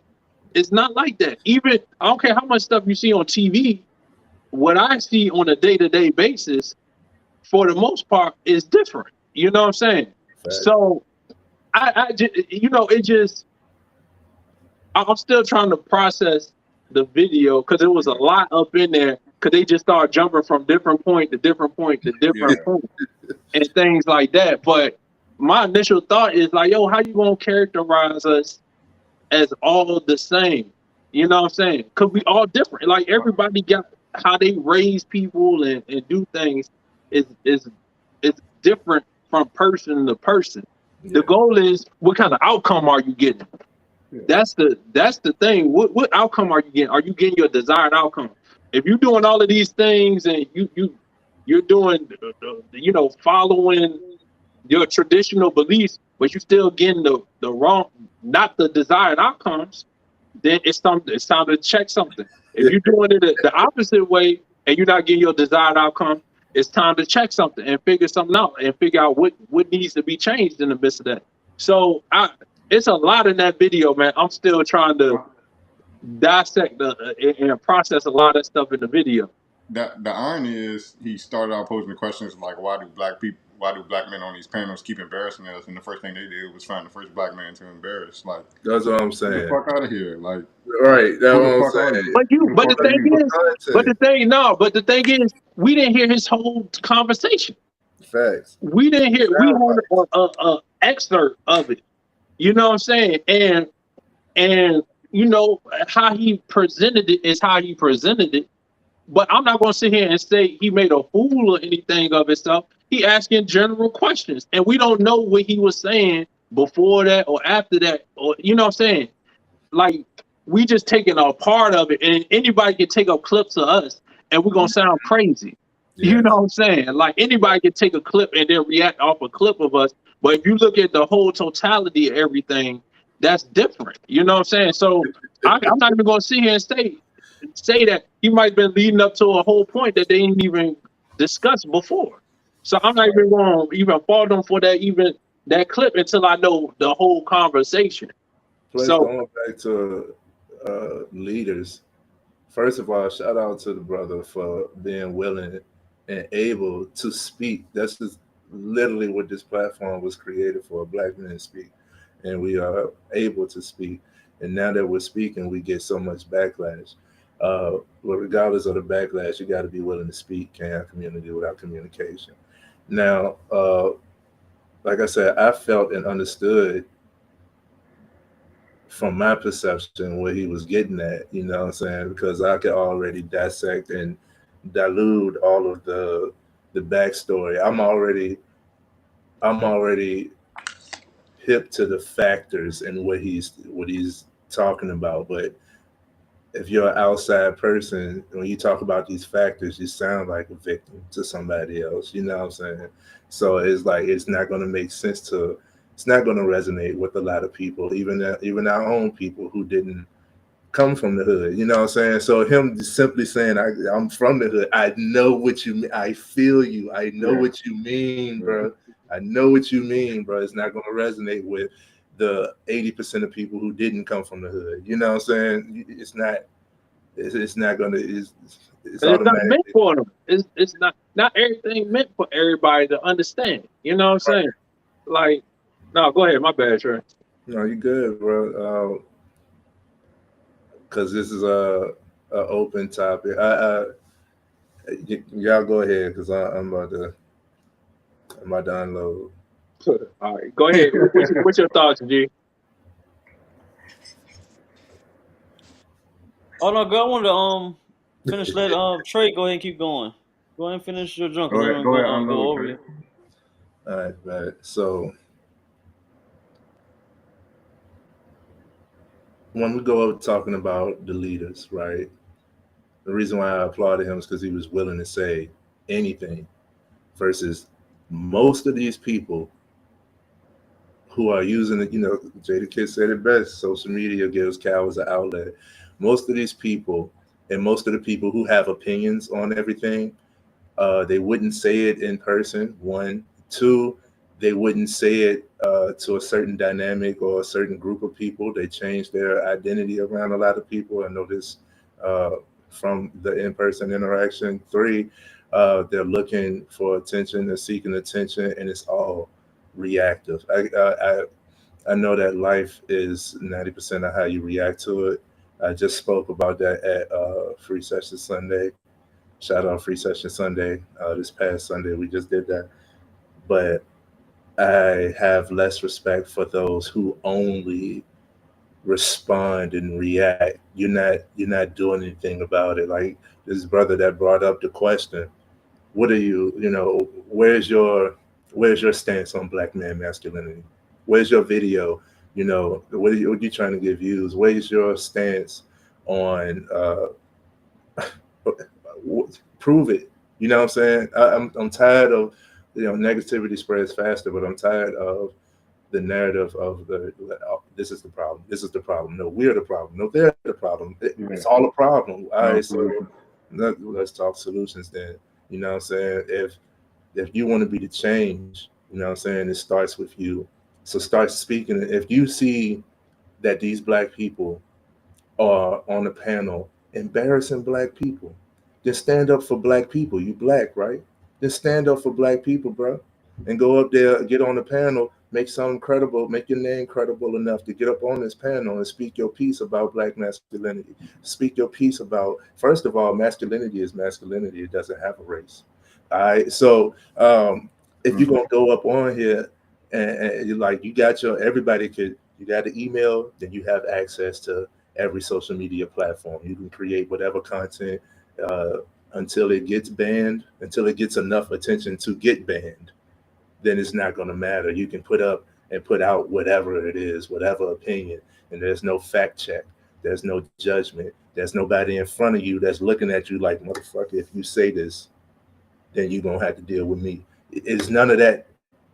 It's none of that. You know what I'm saying? So you feel entitled, and everybody has an opinion, but everybody don't have to share it. You know what I'm saying? So you feel entitled. You know what I mean? And you feel misery loves company. So this is why the truth hurts. This is why the truth hurts, because so many people scurry away from the truth, because you get enough people to agree with you and you're miserable and your misery, then you start to think that it's right. Go back to what we was talking about when it comes to the isolation. In isolation, when it's just you and your thoughts, it's repetitive. And the subconscious has no choice but to believe what is repeated as true. So after you repeatedly think one thing, then you think if it is true. How many of us have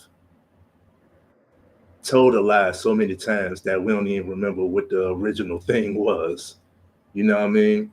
Like, so when it comes to this, bro, like I want to see more of these people speak up instead of speak down. I'm tired of seeing our people pointing the finger instead of lending the hand. You know what I'm saying? Then if the masculinity is off, then let's correct the masculinity. What does that look like? And last point before I continue, when it comes to the video, I think the most feminine guy, or the most feminine looking guy, excuse me, hit it on the head when he said that what is a man? He's a human. He's a human first. Like I don't see why we can't grasp that. Like, you're a human first. This is why men's mental health is in shit, because everything about a man is this. It's all these other titles that this guy has to bear. And if you're not meeting up to all these standards of all these people that you don't even know, then you're not qualified to just be a man. You know what I mean? Alpha, beta, all of this stuff. Like, we're in constant turmoil just trying to be a man. You know what I'm saying? And I'm not taking away the work ethic, the strength, the adversity, the pressure, and all the things that you're gonna go through to be a great man. Cool. But you just being a man has such a negative connotation on it. You know what I'm saying? Like, what is a man? You're just human first. Can we just be human first, and then we can get into, because explain this. I think the God-given duty is simply purpose. And you find your purpose through life. You know, so once you can find your purpose, then you can hone in on it. A lot of us don't even find our purpose because we're so lost on trying to be a man, trying to be whatever it is that we're told we're supposed to be. So you don't even know what your purpose is, as long as I'm working, as long as I'm making some type of money, or as long as, you know, I can get women, I can pull women, you know. Like, I think that's where men into the altogether is just lost. Trey was over there spitting, yo. What you got, G? Appreciate your passion, bro.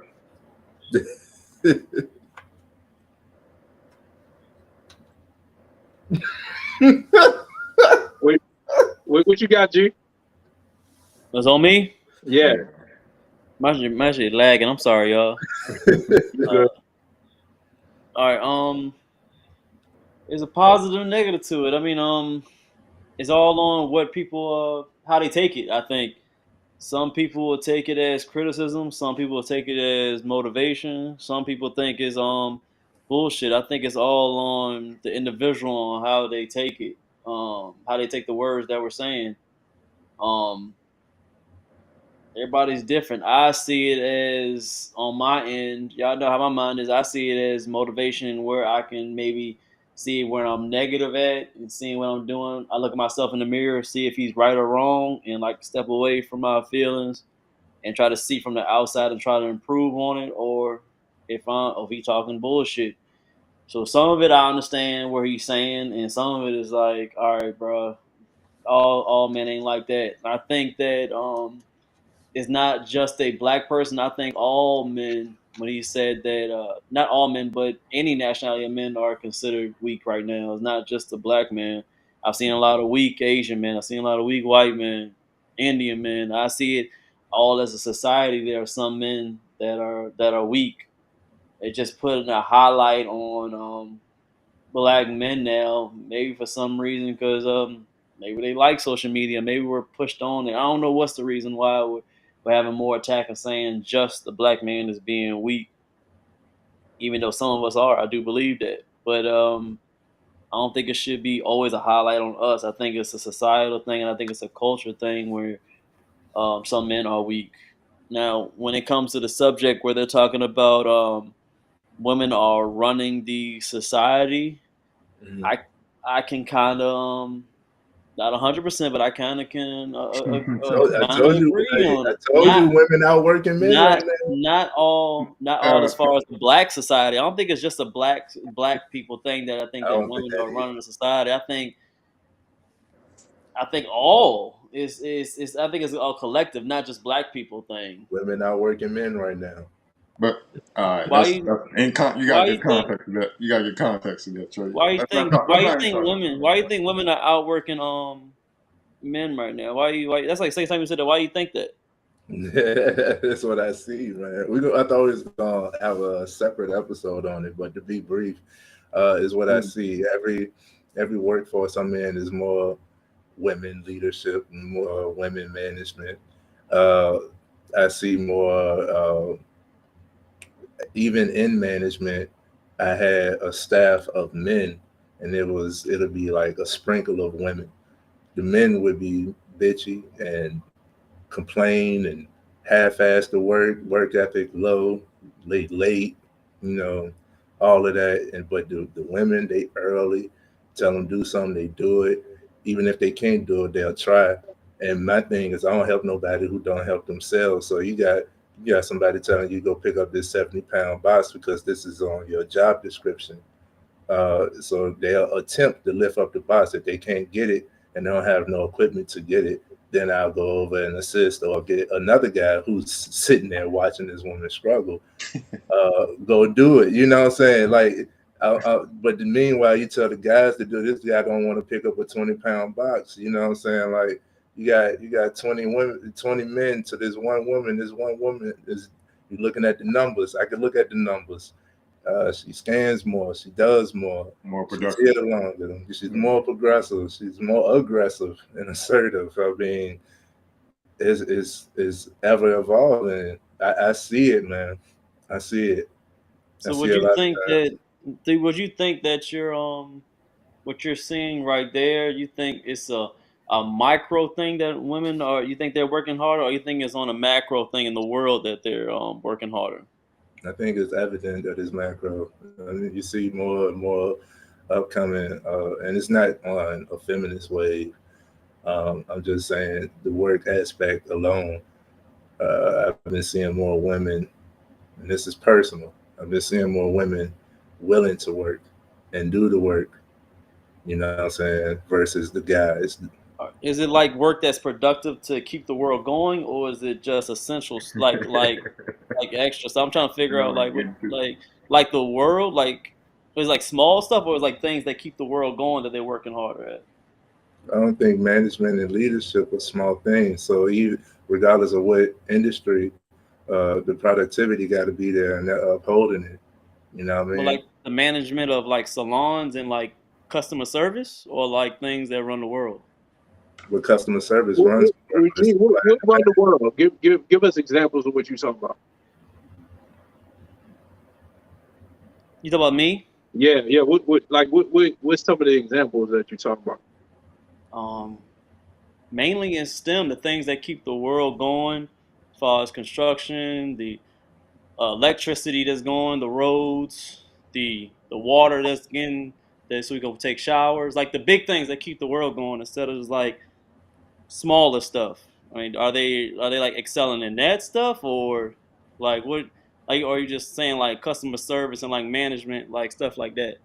Customer service keeps the world going because. But even that stuff, I saw a woman doing some construction work. A couple of women doing construction work the other day. I seen women building houses. But you say out of what 10, there was like what 8 of them, or was it like 1 or 2 of them? I know it was like 3 women. It was like 3 women and 3 guys. I think they was building a house, and that's one of the things I see in other cultures. Like I said, of course it was Spanish, you know what I'm saying, but they work together. You know what I'm saying? It's not so like just the man gotta do this. No, we need to get this house up as fast as possible so we can make more money.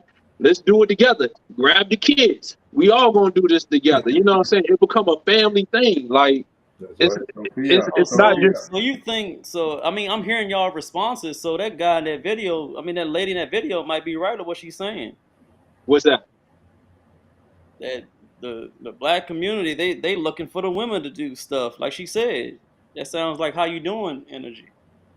And the men post. I mean, that's what she said. That's exactly what she said. I mean, I'm just saying that's what she said. That's what she's saying in the video. She said that black men, they look for the women. They let's get them involved. That's what she was saying in the video. This is what I think. I think we more extremes.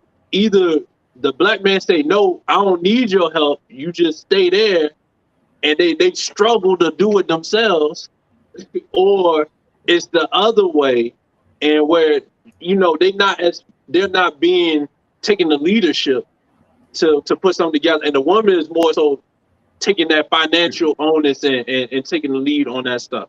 That's what I'm seeing.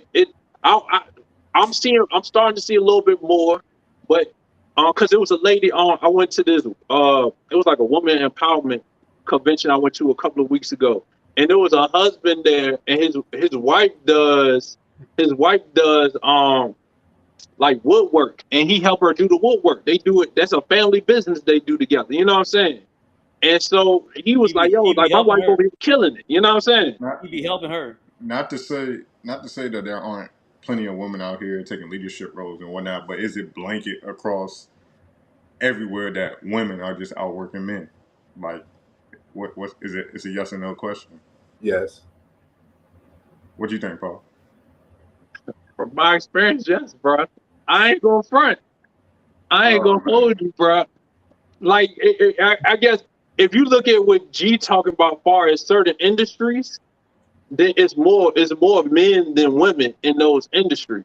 But far as the things that's easier to get into, that's not so much preconceived based off your gender, then yeah, the women, bro. The women is out here getting it, 2 and 3 jobs. Now some of it could be they have to, but I don't see a bunch of dudes now out here 2 and 3 jobs and trying to start a business. Plenty of men working 2-3 jobs out here. There's plenty of men working 2-3 jobs out here. Come on now, bro. Hey, I'm not saying they're not. I'm saying the women that I be knowing be working 2 or 3 jobs. Just to make they you might got a guy that's got a certain situation where they only work they one job because they can. You know what I'm saying? To agree on what I'm saying is the need, and I think this is why women are working hard. If they a single parent, they got to do what they got to do. You know what I'm saying? So they got to do what they got to do. Before that, to agree on Paul's point, Paul, you got like 4 jobs.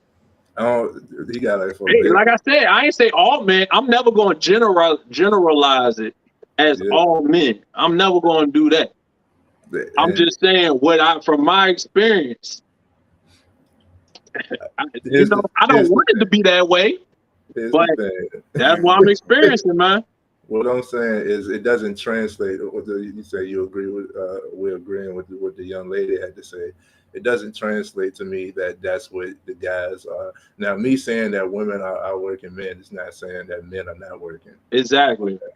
And it doesn't translate that they just like, hey, how you like? This is like, it's only a select few that's like sitting back and letting the woman take over, and a lot of that is from childish rebellion. Like, well, since you want to be strong, I'm gonna let you be strong. You know what I'm saying? Like that's childish to me. Okay, I get it. But I don't think it's. I don't even think it's that. Like, I know Wes put down in the comment section, when certain people get an opportunity, they value it more. You know what I'm saying? Like, for you really want to talk about previous generations. You know what I'm saying? Back in the generation, it's not blanket across, but usually the wife stayed home, and you know what I'm saying, the husband provided. It was a one income household and things like that. But as time came and things changes and women get more opportunity, they value those opportunities more. Like, you know what I'm saying? Like, man, it's crazy because I just see the hustle. Maybe not outwork. Maybe it's hustle. They hustle more to try to get what they got to get done. You know what I'm saying? That's just what I'm saying. And it's not even all single moms. It's just Right. Some That's people what I'm don't saying. like kids, man. Because even if It's different, yo. Because even if it's going back to my example with my management, even if it's just one woman amongst a bunch of men, she's still, like Paul would say, is out hustling and putting forth more effort. So it's like, yeah, guys are working, but a lot of guys are not working hard. You know, they're not like putting in the type of effort that I'm talking about. So men are working, yeah. If you want to generalize it, men are working, but I see women working harder. Women out working today. From my experience, from what I've seen. Now going back to this video about this coming at black people got to stop coming at each other. We can hold each other accountable, but we ain't gonna push each other down. I ain't with shaming. I want the guys to know, like, you come to me with the issue, as I've been speaking on, and like, you come to me about mindset. I'm gonna challenge your mindset. Paul saw me in action. A woman, an older woman, middle-aged woman, was questioning me. She was one of those she's a beautiful woman, beautiful black woman. But after you've experienced enough through your life, you get set in your ways. So she got to the point where she was just like, strong and independent. And after a conversation, she was like, I'm strong and independent because I have to be, not like I want to be. But it started off as, oh, I'm strong and independent.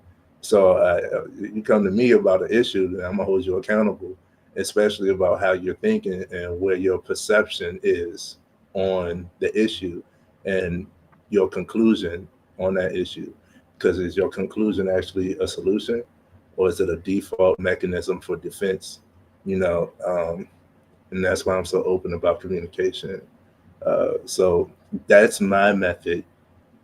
One of my methods of bringing solutions is we got to work on our people, and blanket statements just ain't gonna do it for me, because I talk to guys who drive in Lamborghinis. I saw one today. I would go to them and I'm like, hey man, what did you do to acquire this? So I worked. Thank you. What did you do to acquire this? Like, the blanket, it's not enough. That's why I had to ask them, like, do your research. Cool. What research? Where do I go? If I don't know and I never did it, then I don't know. And you don't know what you don't know. And without being able to ask, like, if I feel as though if I go to ask them, if I see, all right, in this topic, if I see that you are a masculine figure, right? And I want to be more masculine, it's not enough for me to just imitate you, because I could be misled. You know, I could be doing things wrong. What I see and my perception could not be the truth of the matter, you know? So I should be able to ask you questions. I should be able to have a conversation with you. I should be able to communicate with you and you communicate back. So blanket statements don't work for me. And generalizing problems across a people, especially my people, I get I do take it personally when people talk about my people, especially my people, because how dare you? You know what I mean? Like, how can we say in the same breath that we the strongest, most resilient, beautiful, original black people? We are the original man, and then we like, man, black men ain't shit, basically. Like, nah, we ain't gonna do that in the same breath. You know what I'm saying? If we that strong, if we that, even if I see a problem, there's a problem there. I'm gonna hold you accountable, boy. You're gonna have to stand up on it. You're gonna have to do your thing. You got to stand up, bro. You're gonna have to take accountability. You know what I'm saying? Accountability is not taught. I don't really know how it could be taught other than it being shown. But when you show, you know, I could take accountability for myself, the next person do it, then it's like, shoot. It's the same thing with people in the classroom. Everybody quiet because they questioning whether or not they actually have the knowledge of this question, if a question is presented. But once one person answers, whether it's right or wrong, it encourages everybody else to raise their hand. I was that person in the back of class waiting for encouragement. Like, I don't know. My shit was Right. and I was like, damn, I was right. Right. Shit. So if we are as black men lost, how did we get lost? You know what I'm saying? We got away from the communication. It used to be oral tradition. You said it 3 episodes ago, G. You said it where you remember how it was when you was growing up, and you got to have respect. Even when it comes to selling drugs and stuff, if you was to get on the corner, we have respect. You don't sell to a pregnant woman. You don't sell to kids. You don't get kids involved. You don't even let them see this. You don't get them involved. Now, to make $1, shoot, you got 9-year-olds carrying guns and drugs. You know what I'm saying? It's out here. Like, we've gotten away from the morals and principles of things. Even if they weren't good things to indulge in, we still had some type of structure. Now it's whatever. And that whatever is what makes people as a society, it makes people lost. And I see that for everybody. So that's why I get passionate when you talk about, people try to blanket it as black. No, it's not a black issue, it's people. You know what I mean? Yeah, it is. That's why I told you. That's why I switched it out. I don't really go by no. I'm not allegiance to no race no more. I'm allegiance to the culture of people and what's in their heart. If they people of God, that's who I run with. So I mean, that's how I run. So I don't care if you white, black, yellow, whatever. But if you believe in the right things and you want to do good and you believe in God, I run with you. I don't go by race no more, man. I've cut that out. That ain't what God want me to do. So that's my style. I feel you. And what I want to say, because I know we about to get a wrap up, man. We've been going for a little while now. But what I want to say is, man, instead of trying to prove your masculinity all the time, man, we just need to lead by example, y'all. Man, shout out Brother West in the comment section, man. I think he talked about it on the podcast, or when we had an individual talk, he was talking about like, yo, you don't gotta prove yourself. And he used the example of a glass. He said, yo, if somebody is showing a dirty glass, you don't gotta say nothing about it. All you gotta do is put a clean glass next to it. You know what I'm saying? And they'll be able to tell the difference. And instead of like I just got out the realm of like, yo, trying to prove whatever to anybody. I tell you where I come from, what my thought process is, where I'm going, and then I try to lead by example. All the qualities that I try to talk to people about, I try to make sure I exemplify that in my everyday life, instead of just talking and telling people that. If you're saying, yo, you think masculinity is this, and this, then you need to be following that in your everyday life then. You can't just tell people one thing, but they see you doing a different thing. Right. You know what I'm saying? If you talk about discipline, you got to show discipline. You know, you can't, it's no flip flop. It's no switching up. Yo, if you say it's something, you got to walk that path. I'm not saying we have our faults, man. We fall down, we got to get back up and all of that stuff. But what we got to do, man, we lead by example, yo. Like, you could talk all you want to. You could talk all that talk. Is you out in the community? Is you helping your brother? Is you helping the kids? You looking out for your women? Is you doing all of these things? And if you're not, then I'm sorry, whatever you're talking about on the outside is going to lose credibility. There you go. It's going to lose credibility. Everybody can say, you can say the right things, but if you're not walking it, it don't really matter, because you're being a hypocrite then. And one of the things I do not like, man, I do not like hypocrites, man. That's why I try not to judge other people, because I don't want nobody judging me, but I can take it if you judge me though. So but I do not like I don't like hypocrites. If that's your path and that's what you say as a man, you think that's what it's supposed to be, make sure you walk in that path, and people should be able to look at you and tell that's what you believe and that's how you operate. You shouldn't even have to tell them all the time. They see you consistent. So I want to leave it off with that for me. Side note, I think, we put a lot of emphasis on being judged. It's like it's a negative thing. I think it's totally human to be judged and to receive judgment. Like that's just human nature. One thing. To a certain degree. Okay, gotcha. Like you can go into religion or whatnot when talk about the word judgment, but yeah, I would say, like I said, overall the premise of our Black Man Lost I don't think the overwhelming majority of black men are lost, and I think for those who are quote unquote lost, the majority of them are trying to be found. I am. Damn.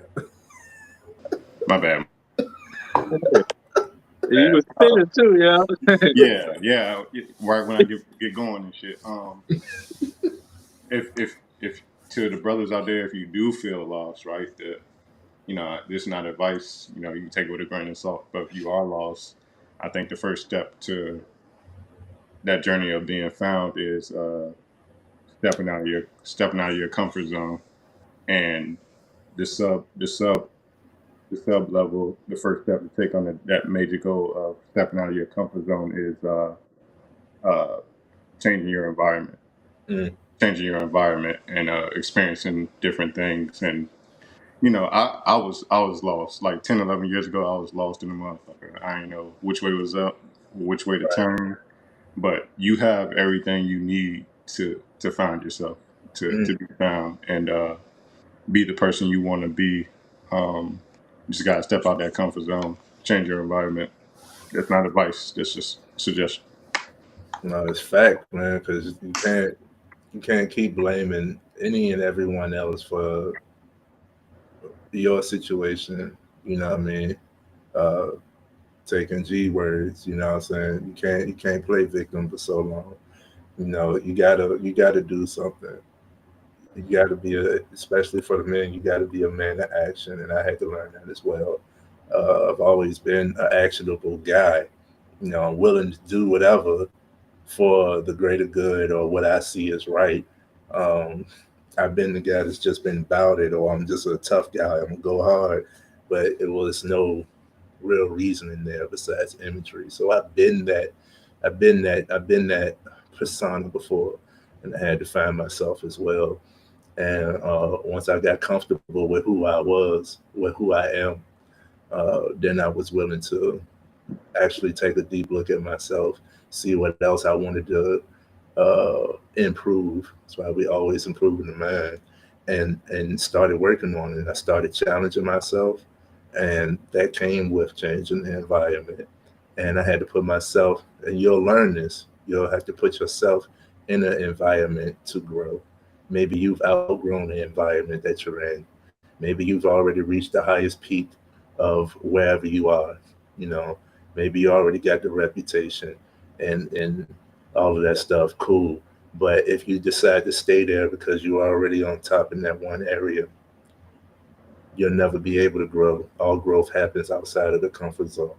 So you're gonna have to be willing to continue to grow. And as long as you got breath in your body, then there's opportunity for development. What's up? Hey, G, leave us off with a final word, man. Close us on out. Video. I think everybody should understand that after a while we get past our race and maybe our culture, and even if our religion, start to learn to be an individual instead of a follower. If you think something is right, then go and do what you got to do. Think something wrong, then stop doing it. Be a man first, stay on your purpose, and learn how to be a leader. I think if more men would be more leaders, they wouldn't be as lost, and they would create a better community. Be a leader first, then come together and create a better community. That's what I think, that things would get better. Don't look for the next guy to show you where to go. Sometimes you have to do some stuff on your own. If you feel in your gut that you need to be changing something, then go ahead and change it. That's what I think, and that's what always works for me. That's a good way to close it on out, y'all, man. We want to thank y'all for tuning in, man. Y'all was rocking with us for a little while this time, man. Yeah, man. We like 2 hours strong on this thing, bro. Yeah. Exactly. But man, we touched some good topics, man.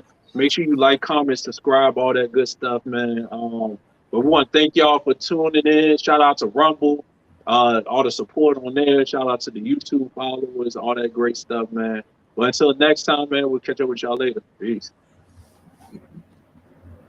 Yep.